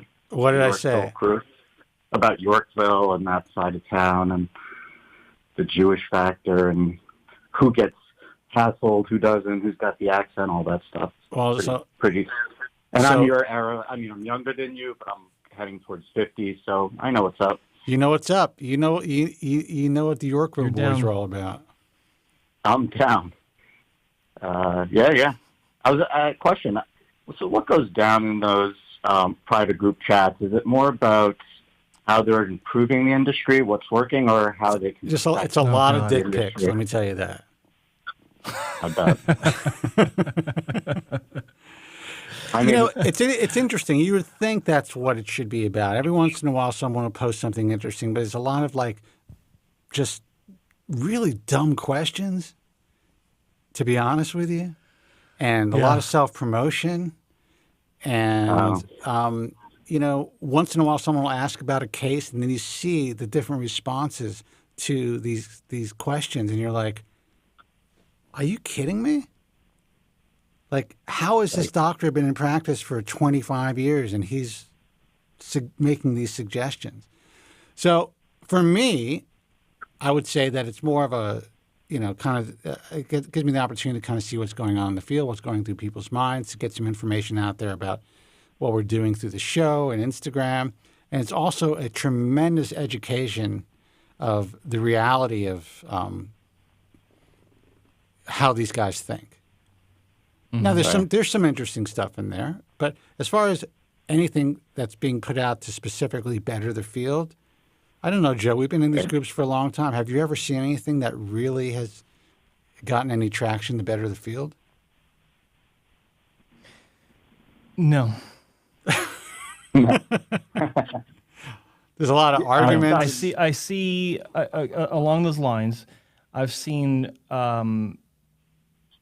efforts of promotion of oneself or for one's benefit under the guise of improving the industry. Yeah. Education for patients or doctors. Now, I would say that I am guilty of self-promotion in those groups. I promote my Instagram posts, and I promote the show once in a while, and I will post stuff that really irks me about what's happening in the field, and maybe some people think that's self-promotional. But I think in general, it's important stuff that these doctors should be, should have some sort of concept about. I promote the show because I want the doctors to actually give a shit enough about people like Nico and people like Gina that call in. Like when I post it in the doctors group on Facebook that we're in, the private group, one of the things I put at the top is, your patients are talking about you. Tune in to listen. Find out what they're saying. Because that's exactly what's going on. It's not clickbait. Yeah. No. They're talking about these people. And they don't care enough. I mean, some of them do. Some of them do. But most of them don't care enough to listen to what patients are actually saying. They're too busy doing their own thing. This affects people's lives. And they can't be bothered enough to sit down, click on YouTube and listen in the background, or listen to the podcast on, Apple Podcast or whatever it's called, or Spotify. It's like, why can't you just listen? Well, listen if they go to Spotify, they're going to be hearing something from like 1998. But I have not put up any podcast. But they can go to your channel and then go to the Bald Truth. Yeah. But I had a thought that I was going to say something about. Shit, I just fucking lost my train of thought. But there are some good guys out there that really appreciate what we do. Oh, this is what I was going to say. There's still a group of people that somehow think I'm going away. Joe? Crazy. They still think eventually we're going to get Kobren. He's going to go away. It's been 26 years, people. I'm not going anywhere. I will be a thorn in your sides, in the politicians' sides, for the rest. They will probably be out of the industry before I am. They will rue the day. There's no way they thought I'd make it this long, man. There's no way. They tried to destroy us early on, the first year, when I was a kid. Mm-hmm. And they were young. Yeah. Now these guys are walking around the meetings with walkers. Well, it just seems like such a rampant problem not just in the hair industry, but in the medical field, period, especially since the pandemic. This seems to be such a lot of burnout, and it seems to be more about the doctor's agenda as opposed to the patient's agenda. If that makes sense. It does make sense. I would say that I'm a lot more, I've always been cautious and a little anxious about seeing surgeons or physicians for anything. But it's worse than ever for me now. Seeing what went down during the pandemic, seeing what went down all these years in this industry, it is scary, man. Medicine having to have to depend on other human beings, especially for a life or death situation, is scary as shit. Sure. And everyone thinks that their head's in the game. Everyone's like, oh, there's a doctor who's wearing a white coat. His head must be in the game, or her head's in the game. Hell no. When I see these dermatologists dancing around on TikTok, I'm like, holy cow, they're supposed to be, curing skin cancer. Yeah. My mom, when she was sick. Oh, go ahead. Sorry. No, let Nico say what he's going to say. I was just going to say, I was blown away when I saw Bosley with a Instagram ad starting out with one of their technicians. Well, you assume it's one of the technicians. She was in scrubs. I saw that. Flanked on both sides by two other technicians. And they break out and dance like a damn Bollywood film. Yeah. I believe it. What the hell does that have to do with hair transplant surgery? I even put that in the comments. That's what these doctors think they have to do now. What are you doing? What does this mean? There's a dermatologist YouTuber, there's a board-certified dermatologist, and she goes out there and she bounces around with a laser cap and all this stuff. She's like huge on YouTube. And I watch her stuff, and I'm not saying she's a bad person. She's a young doctor who decided to, get out there. And she created this YouTube channel, and she's very successful on YouTube. But I watch her, and I watch her product reviews and listen to what she has to say. And I can see, she seems like a kind girl and, like a caring person. But I believe, and it may be unintentional, that she's providing people with a lot of misinformation. I believe it. And it's not that she's selling anything per se. It's just, these doctors want to become Insta-famous, and, they want to become YouTube influencers more than they want to actually practice medicine. Mm-hmm. So it's a scary time, man. There's this board-certified plastic surgeon that constantly talks. I guess he got a NeoGraft or a SmartGraft or something, and he now is making believe he's a hair loss expert. He keeps talking about scarless surgery and newer, more elegant techniques. And he talks about PRP and exosomes, like that's the first line of attack before medication. And I'm thinking to myself, this guy doesn't know shit. And he has 100 and some odd thousand followers and a blue check mark. Fucked up. It's fucked up. That's right. Well said, Nico. It's later in the stream, so you won't get demonetized. No, you didn't have to worry about that. Thank you. There you go. Nico gets I know it. I know the policies. I know. I've kept up. But yeah, man, doctors are fucked. I was going to say, my mom, when she had breast cancer and then it came back, she ended up going to Sloan Kettering. She had to advocate for herself when she wasn't feeling well. I mean, patients, it seems more than ever, have to be stronger advocates for themselves more than ever, especially with all the, dancing around on TikTok and all that shit. But for me, when I had my skin issues after my transplant, so many doctors were saying, I don't see anything. It's all in your head. It's all in your head. It's all in your head. And then now that it's easier to see years later, because it took some time, like, seb derm and all that stuff. It was didn't show immediately, but I knew something was up, and everyone immediately was, and I saw a lot of the great doctors here in the city said, I don't see anything at all. And now, my dermatologist wants me to be on Otezla. I'm like, motherfuckers, you believe me now, right? Yeah, now you believe me. It's just something. And and you get to lose some weight. Is that the drug? Is it Otezla? No, I don't think so. That might be Ozempic. That's Ozempic. That's correct, sir. That is correct. But yeah, I was recently, 8-9 months ago, misdiagnosed with something, and And it's just like, this is an expert, guaranteed. Oh, no, this is not the thing. And I'm like, I don't know. I don't know, Doc. I think you may be wrong about this one. And boom. Yeah.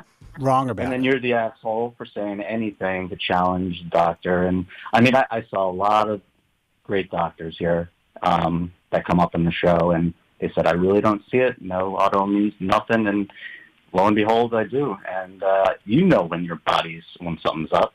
100%. Yeah. And DB in the chat just said doctors have a hard job. They do have a hard job. Yes. But I think what consumers of medicine, what patients have to understand is it is all basically guesswork. All of it. When you go into a doctor, you provide them with a list of symptoms. They are going through their head and through their education or through their physician's desk reference or to their, and their biases. And their what? And their biases. And their biases. And they're making a decision based on their breadth of knowledge. And I can tell you that as an adult, and I don't want to jinx myself, but, I try to stay relatively healthy. And I've done a lot of effed up things to myself over the years, but, whatever. I like to drink. But with that said, every time I've gone to a doctor with a problem, they got it wrong. I had to find my own path to find another doctor to talk to who then we can get it right. And I would say out of the 3 or 4 issues that I've had, I was able to heal from them without having to take certain medications that other doctors wanted to put me on. Right. And if I would have gotten on these medications, I could have been really screwed up. Mm-hmm. So, you have to be your own advocate. I'm not saying I'm a genius. I think I have a different sense, though. I think I get I have a certain instinct when I know this doctor doesn't know what the F they're talking about. Right. And they do have a hard job. I would be OCD as hell about it. That's why I would never be a doctor. I'd be terrified. Making the wrong call, all that stuff. It's scary, They can't be sued anymore. Being ethical is difficult. But they can't be sued anymore. Anytime you go to, even if you go to your internist, you have to sign your life away. Right. So I mean, so they don't have to worry about being sued, but they have to. Now they're more worried about bad reviews. Yeah. Than actual lawsuits. Which is even worse. Yeah. Yeah. I remember seeing my dermatologist that I go to, the first thing they asked was to jump on Yelp right after the first session. I was like, well, let's give it some time, And you always, you got to be, there's something about being the patient and some sense of feeling intimidated if you say anything at all once you advocate for yourself. I don't know, it's tricky business. It is tricky, and you're absolutely right. I mean, I've dealt with doctors who've become incredibly defensive. And it's just like, listen, I know you're human. Don't be defensive. You're effed up. Let's start again. I still trust you, but that was a mistake. Right. But they're not used to conversation. Yeah. But there's also no time to have the conversation. It's like a assembly line in the office waiting. It sucks. It really is a mess, man. Don't get old. Don't get sick. Right. Take care of yourselves, man. Listen, Nico, I appreciate the call. Everything else all right? Yeah. It was good to hear from just a lot of New Yorkers in the sense that when I was walking around today, you see how many people have it bad. And in the hair department especially. Oh, my God. Like, all right. Everybody. Everybody. I laugh at the American Academy of Dermatology stats. I laugh at them. And that's why everyone comes to the American Hair Loss Association for their stats. I mean, they're more compelling if someone's going to be writing a story, but they're real.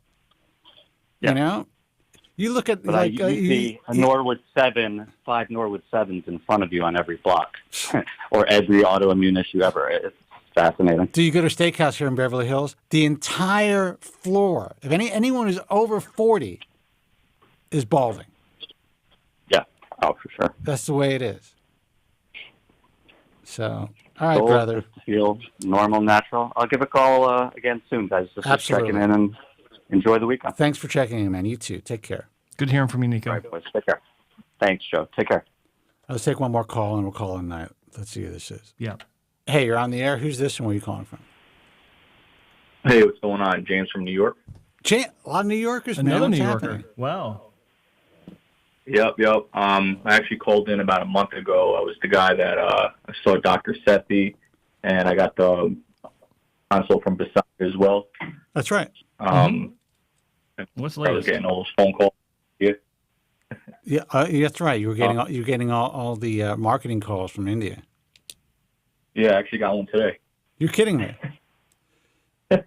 Well, yeah, I mean, at this point, they always call me during work hours, so I never answer, but I always look at my phone, and I always see that. And what is the message? Number. Can you play the message? Can you play the voicemail for us?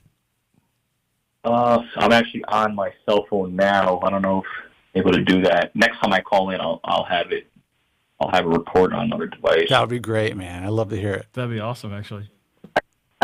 Yeah, I don't know if they leave. I think they left a couple voicemails initially, but now they don't leave a message. I just want to hear one, man. They should do like a Yeah, deep fake of Dr. Sethi. Yeah, there was a few WhatsApp texts that would come in, but you know they're just doing their part, you know. But I haven't reached out. Of course. I get it. I get sales. You know, it is what it is. It is what it is. Mm-hmm. Yeah.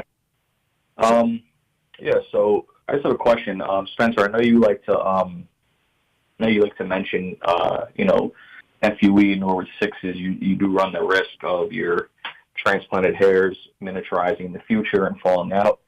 I'm in a position where when I saw Dr. Basanga, he basically, when he took the assessment of my donor, he mentioned that there's very minimal miniaturization at the moment. Right. So I do feel good about that currently. So with that being said, you know, I do have the 7,000 grafts. If I'm not really worried about the hairs falling out right now, and maybe they won't start to thin, you know, for the next, you know, 15 years, would you say that it would be wise to go with surgery if I understand that I'm okay with that? I think wise is a term I probably wouldn't use, but I would say this. That's a strong word. Yeah, I would say this. Dr. Basanga understands what it takes to really map out and, you know, manage someone's donor area. So if he's going in there and he's looking at you closely using either I think he uses Tricolab, right? A tricoscope. I think he does. Yeah. And it was a little device. Yeah, so he's definitely using a densitometer, and if he's taking a look and seeing how many grafts per square centimeter are actually currently miniaturizing, and he's telling you at your stage in the game that you don't have a lot of miniaturized hair in your donor, and he's doing all FUE, he has the skill set and the knowledge to move the any non-miniaturized hair. So you have a much greater chance of that hair lasting a much longer period of time. And if you're on medication, and I'm sure he would suggest that you take medication, and you don't have a lot of miniaturized hair currently in your donor, there's a good chance you can keep that hair growing for decades. I mean, that's a possibility. Right. But the problem really, to me, the problem really lies in, you know, the guys who are eyeballing it. They don't know crap. They're just removing as much donor as they possibly can. Even if they think you're going to be a Norwood 6 or if you're currently a Norwood 6, they don't look into your donor area to see what percentage is actually miniaturized at this point. That's really where the problem is. So I think if you're going to a guy who knows what he's doing, who takes an assessment like Dr. Basanga, who has the right tools and understanding of what he can accomplish for you, then you're in a much better position than most people.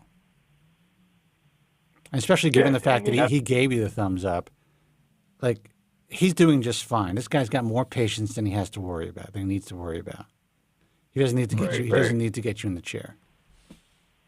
Yeah, that is the data that I currently have. You know, 7,000, and then I also have my beard. I don't know. I mean, the only negative about my beard is that I'm starting to see grays sprout in my chin. So, and I have like no gray hair on my head. So how old are you now? I don't know if 31.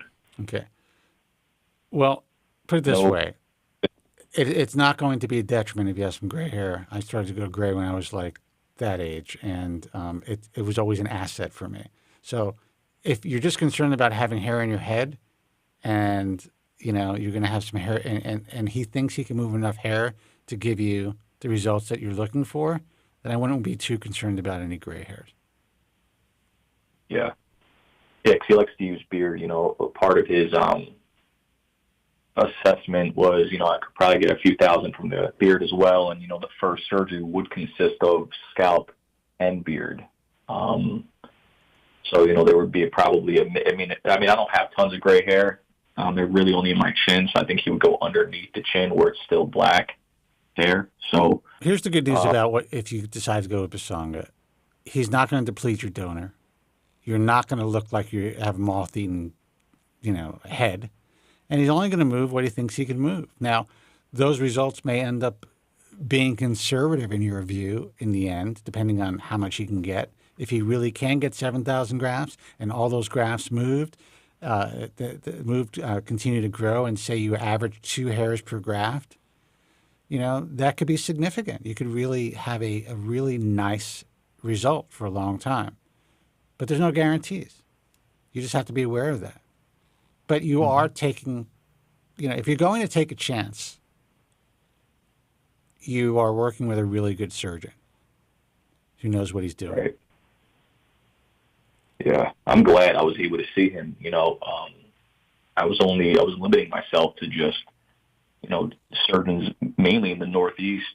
And if I was gonna choose to go out to Belgium and see him, it was going to be based on just talking to the patient advisor via email, being on the forums, and just kind of going out there, just going out there for the surgery without having a consultation first. Yeah. So I'm glad I was able to get this data. I haven't gone on a consult since because I don't think I need to, because it could only be a lesser quality consultation, because I've never had anybody, you know, cut the hair down, take out that device, measure the density, you know, measure the percentage of miniaturization, and also like he measured underneath where my crown is dipping as well. So, you know, very, very well done consultation. Yeah, and that's rare. I mean, he is really knowledgeable. He's good at what he does, and he cares.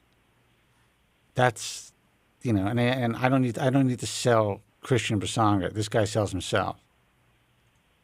So if you're going to take the chance, and again, I mean, I think you at least sound like you're in a pretty good position. There's not a lot of miniaturization in your donor. Are you currently on finasteride, or you're not taking it?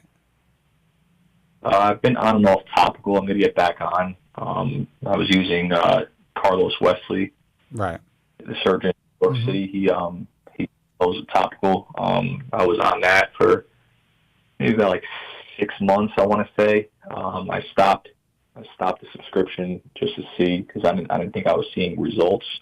But I know Dr. Hassan has something new that I was thinking about trying. And also, you know, minoxidil. So I don't take anything in a tablet form, but now why? I mean, this may sound like a stupid question, but you've never tried oral finasteride? No, I haven't. So it's just out of fear of potential side effects? Yeah, for the most part. Okay. There's no interest. All right. That's fine. Fair enough. That's fair. That's fair. Yeah. I mean, look, if you want to give yourself the best possible chance, you need to be on some form of medication. So you have to be consistent with it, whether it's topical or, you know, oral. But yeah, I mean, it sounds like you're in a pretty good position right now. And look, you said you're 31. Would you be happy if you can maintain a full-looking head of hair to 51? 100%. That's why I initially said, you know, even if my donor hairs and the transplanted hairs miniaturize over time, if I can get another 20 years of, you know, looking great, and then it starts to thin out. Like, what's the worst that can happen? I don't think the hairline is going to break apart. I think that it'll probably just look like it's diffusing for the most part. I mean, what's the worst? You don't know what what the worst case scenario is, but that's probably what the scenario would be. Sure, you'd just be like you're thinning out. Right, and my hair now is different. So it's like it would probably look how it does now. It's just at 51, not 31. Yeah, listen, you had a really good consultation with a really good doctor who knows what the F he's doing. So if you're confident in moving forward and you believe this is going to be something that's going to benefit your life, and you do not want to live in the circumstance that you're in right now, then, I think it may be a good decision for you. But again, you really have to think about it, man. And another thing is, people, if they do run into trouble down the line, right? And I know a lot of people like to say they choose FUE because they have that insurance policy of shaving their head. That's not insurance. If you shave down to a number 1, let's say like, all said and done, you don't like the results. You think I'm going to just do SMP or shave my head down, whatever you want to do. At a number 1 with a good surgeon, you would say that you're still left with, an unnoticed, set of scarring. Would you say that that's a fair statement? In those circumstances, sometimes the surgeon doesn't matter. It's you. It's your physiology. Right. I've seen cases where, great hands with a great reputation performed an FUE procedure, and it looks fine at length. Great result, great growth. They can style the hair basically any way they want, but then they did buzz their hair down, and there was some hypertrophic scarring. The dots that you would traditionally find difficult to see aren't so difficult to see. They stand out. Another thing to consider is scar tissue is not skin tissue. It doesn't have melanin, which means it doesn't tan.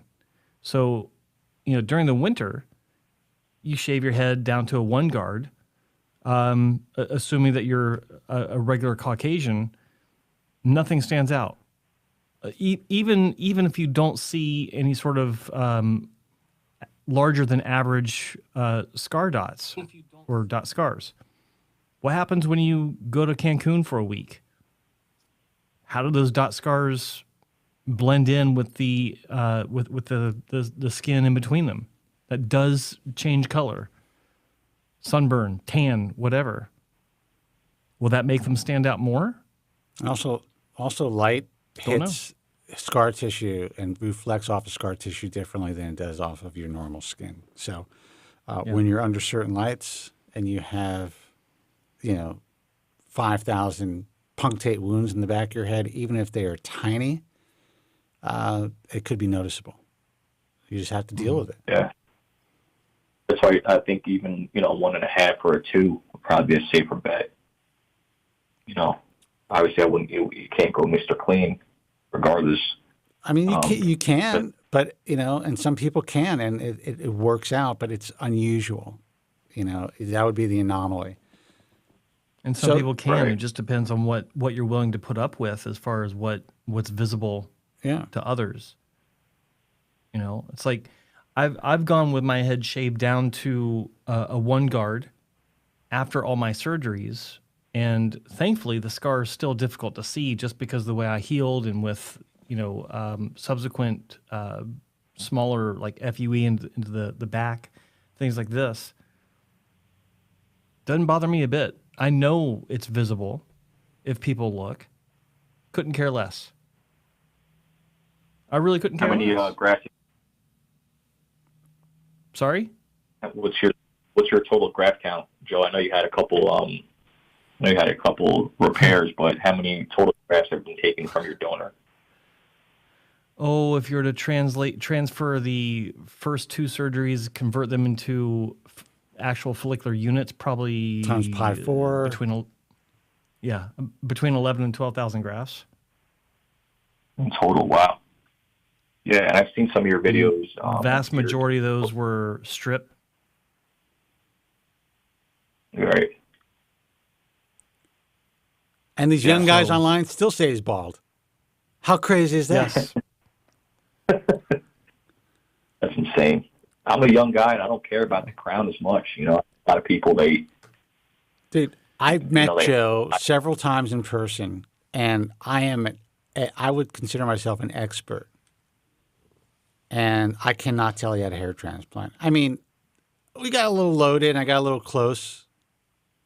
But, you know, in a social distance, you cannot see I it. could tell I could tell what kind of lipstick he was wearing. It was really surprising. Well, Joe was trying to go through the back of my head looking for the paint. He found it, but at first I fooled him. Yeah. Well, I wasn't fooled because I know that he paints it, but it was difficult to. I got to tell you, Picasso would have been impressed with that paint job.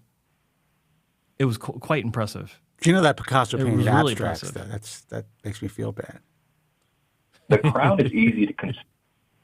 Crown is very easy to conceal when you have some hair there. Yeah, I mean, you have to. I think the key is if you have enough hair, you really have to build up your part line using with the derm match or the fibers, and you have to leave a part line because if you don't leave a part line, and it's just like matte black or whatever color you're using, that's a dead giveaway. Mm-hmm.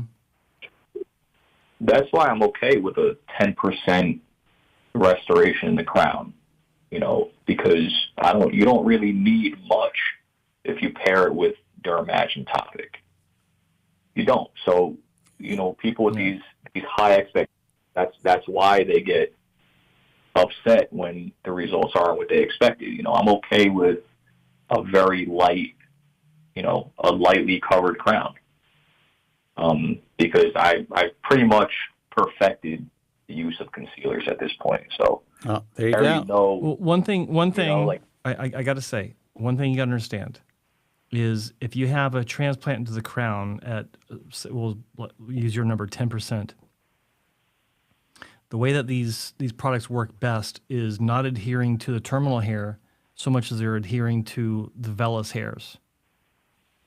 So if you lose your vellus hairs due to continued loss, but you still have, you know, several hundred grafts put into your crown, but they're these terminal hairs, that's not the ideal long-term backup plan,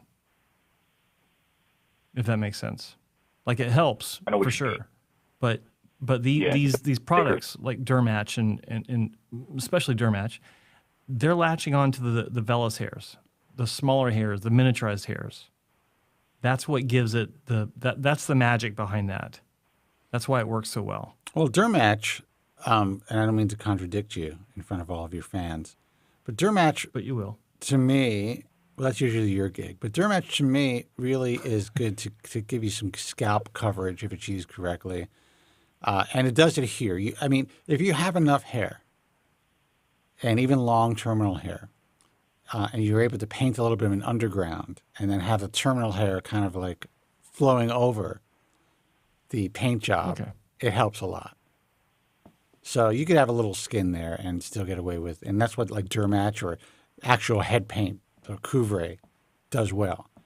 But fibers, no, you can't use them. You really got to use like a compact type of a makeup. You know, Dermatch isn't sold on Amazon anymore. I don't know where to find it. You're kidding me. Really? Yeah, that was a topic on the forum like a while ago, and I looked on Amazon to confirm, and it's not on Amazon. I mean, I haven't checked in a couple, but I don't know if they discontinued the product. But that's watch. I've been poisoning myself for 20 years. Let me see. I mean, that sucks for people that, you know, depend on that. Well, their website is still up. Get one free. Yeah, maybe you can get it through their site, but I don't know. I think Amazon they don't have it anymore. See it. Oh, I see it. Dermatch. Buy 3, get 1 free, buddy. Order now. Made in the USA. I see everything but Dermatch on Amazon. Yeah, maybe that's why. Maybe they didn't want to sell on Amazon anymore. Yeah. Yeah. And I'm pretty sure it's funny because I think this company actually used to be out of Canada. They still have a Canadian number.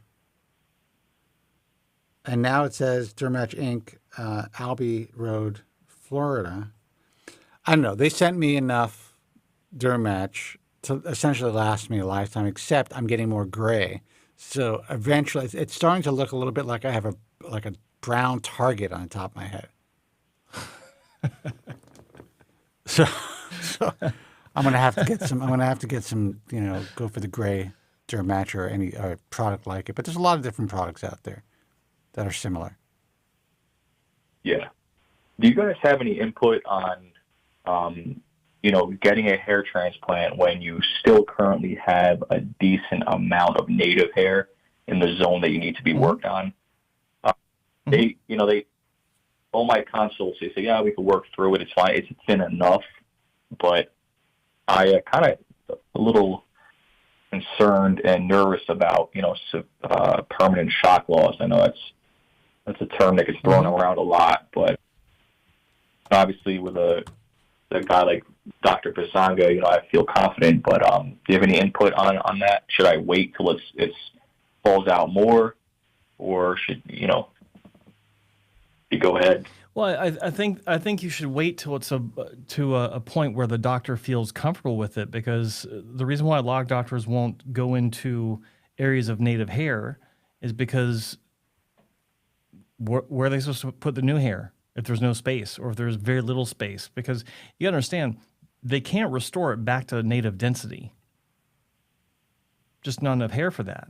But when you have a lot of hair, there is a threshold of loss that, and this will vary from doctor to doctor, but there is a threshold of loss that they require before they'll accept you as a patient, because a lot of times it won't make any difference.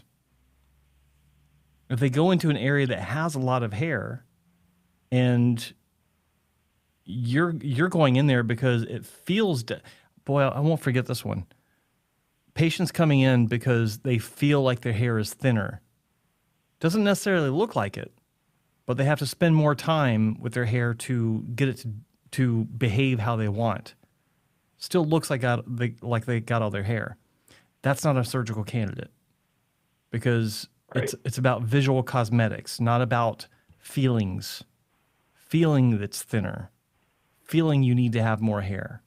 It could be very temporary. It could be a seasonal issue. It could be just some sort of synchronization of shedding that is unfortunate, but will be turned around in another 8 to 16 months or whatever.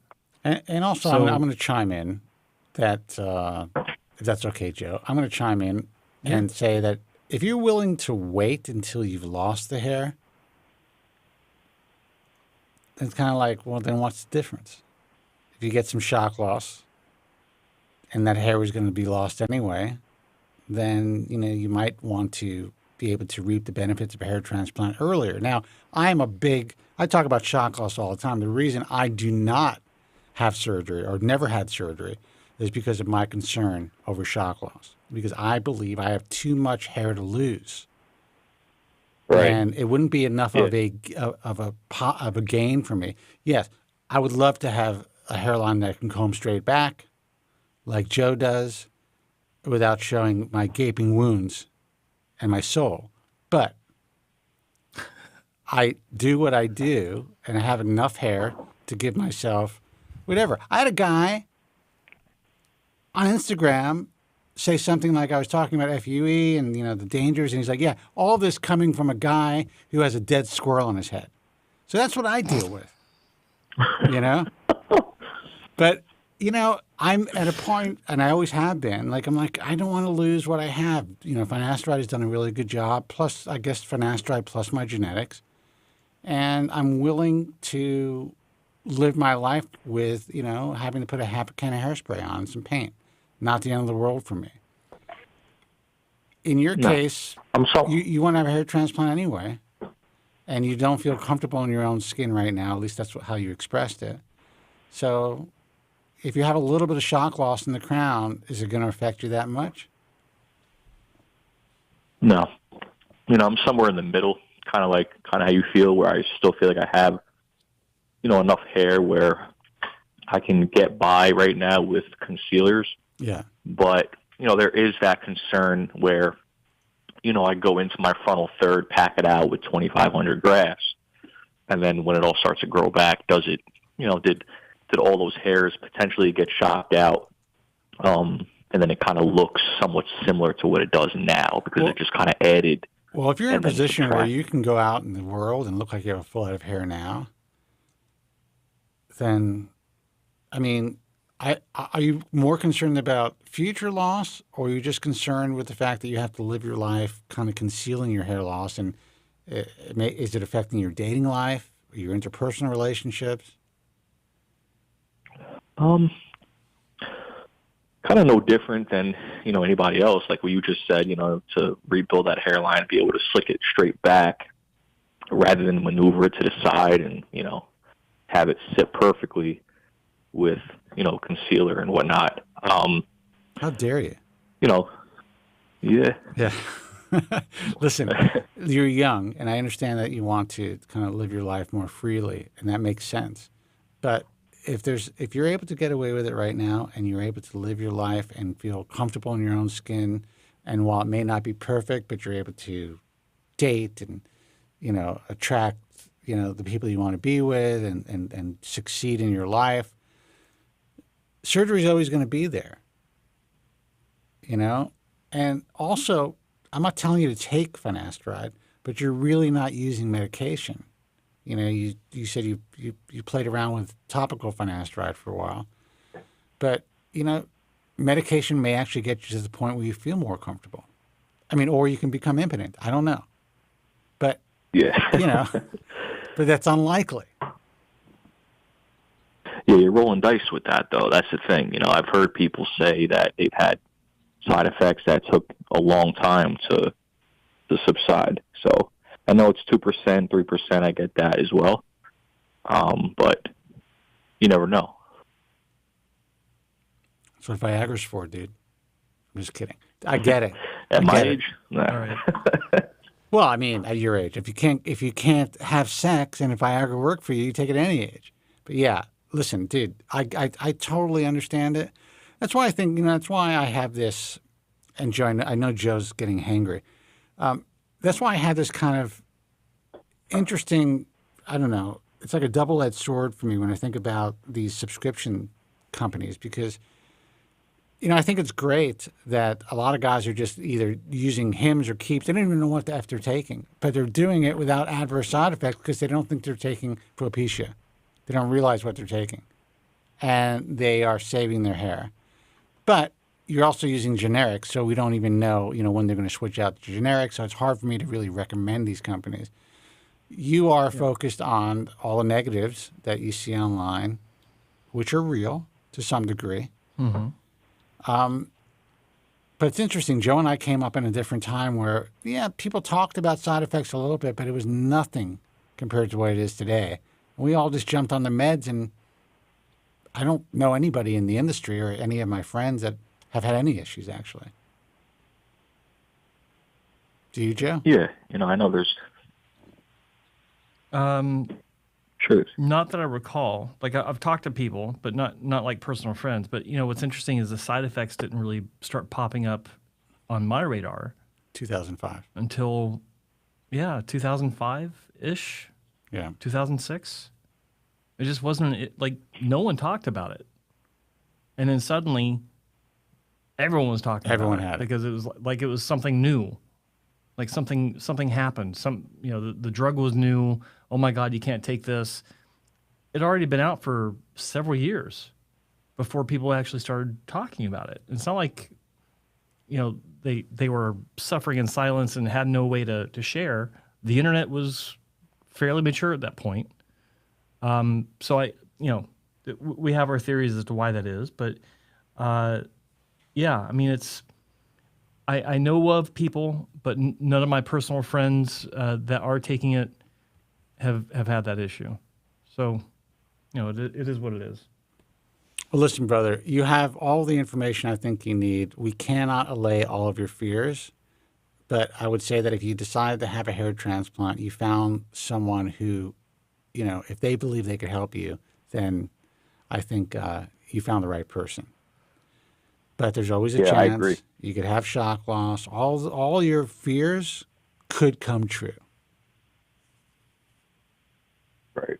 Just like finasteride. It's a small percentage. Actually, there's less of a chance of you losing your ability to have sex from finasteride than having issues with a hair transplant. Yeah. But look, your dick's important. I get it. Why do you think I want to still have my hair at 57? Deep thoughts, by Spencer Kobren. Your dick's important. All right, brother. I love it. Good luck. Let us know what you decide to do. Okay. Take care. Take care. Bye-bye. Have a good one. Deep thoughts. What was that? I like that. That's good. What was that Saturday Night Live Deep bit? Thoughts by Jack Handy. Something like that, yeah. All right, guys, good show. Thank you so much for tuning in. And anyone who wants to actually watch this broadcast, go to Joe Tillman's YouTube channel, which is youtube.com/hair transplant mentor. That's youtube.com/hair transplant mentor.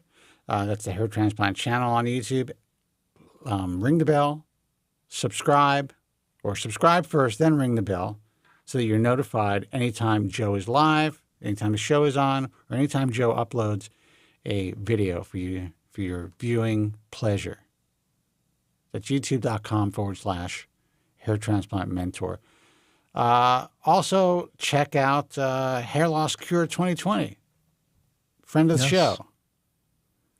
Everything you need to know about potential treatments, what's happening in the world of hair loss, that's a great place to go. That's Hair Loss Cure 2020. We're not affiliated with them. We make no money from the site. Just enjoy it. And that's it. Right, Joe? That's it. Yeah, that's it. I was just double checking. Hair Loss Cure 2020 is down in the description along with all the other websites that support our message. And we highly recommend you visit them all. Absolutely. And you know what? Follow me on Instagram, people. I want to get up to 10,000 followers. How sad is that? I've been doing this forever. And no one wants to follow the truth. But if you're 24 years old and you're talking about rosemary oil, they're going to follow you. You get 1 million followers. Rosemary oil, that's great. Yeah. So it's at Spencer Kobren. What's your Instagram, Joe? At Real Joe Tillman? At Real Joe Tillman Official. Real Joe Tillman. He had to make it the most difficult handle. That's easy. I might shorten it. We'll see. At Spencer Kobren, at Real Joe Tillman Official. Until next time, guys, be strong, God bless, and thank you so much for listening. Have a good night. Thank you very much. I'm sorry for any inconvenience you may have been put to prior to the program, and I'm glad you enjoyed it. And if you could now leave by the exits at the rear, that'd be splendid.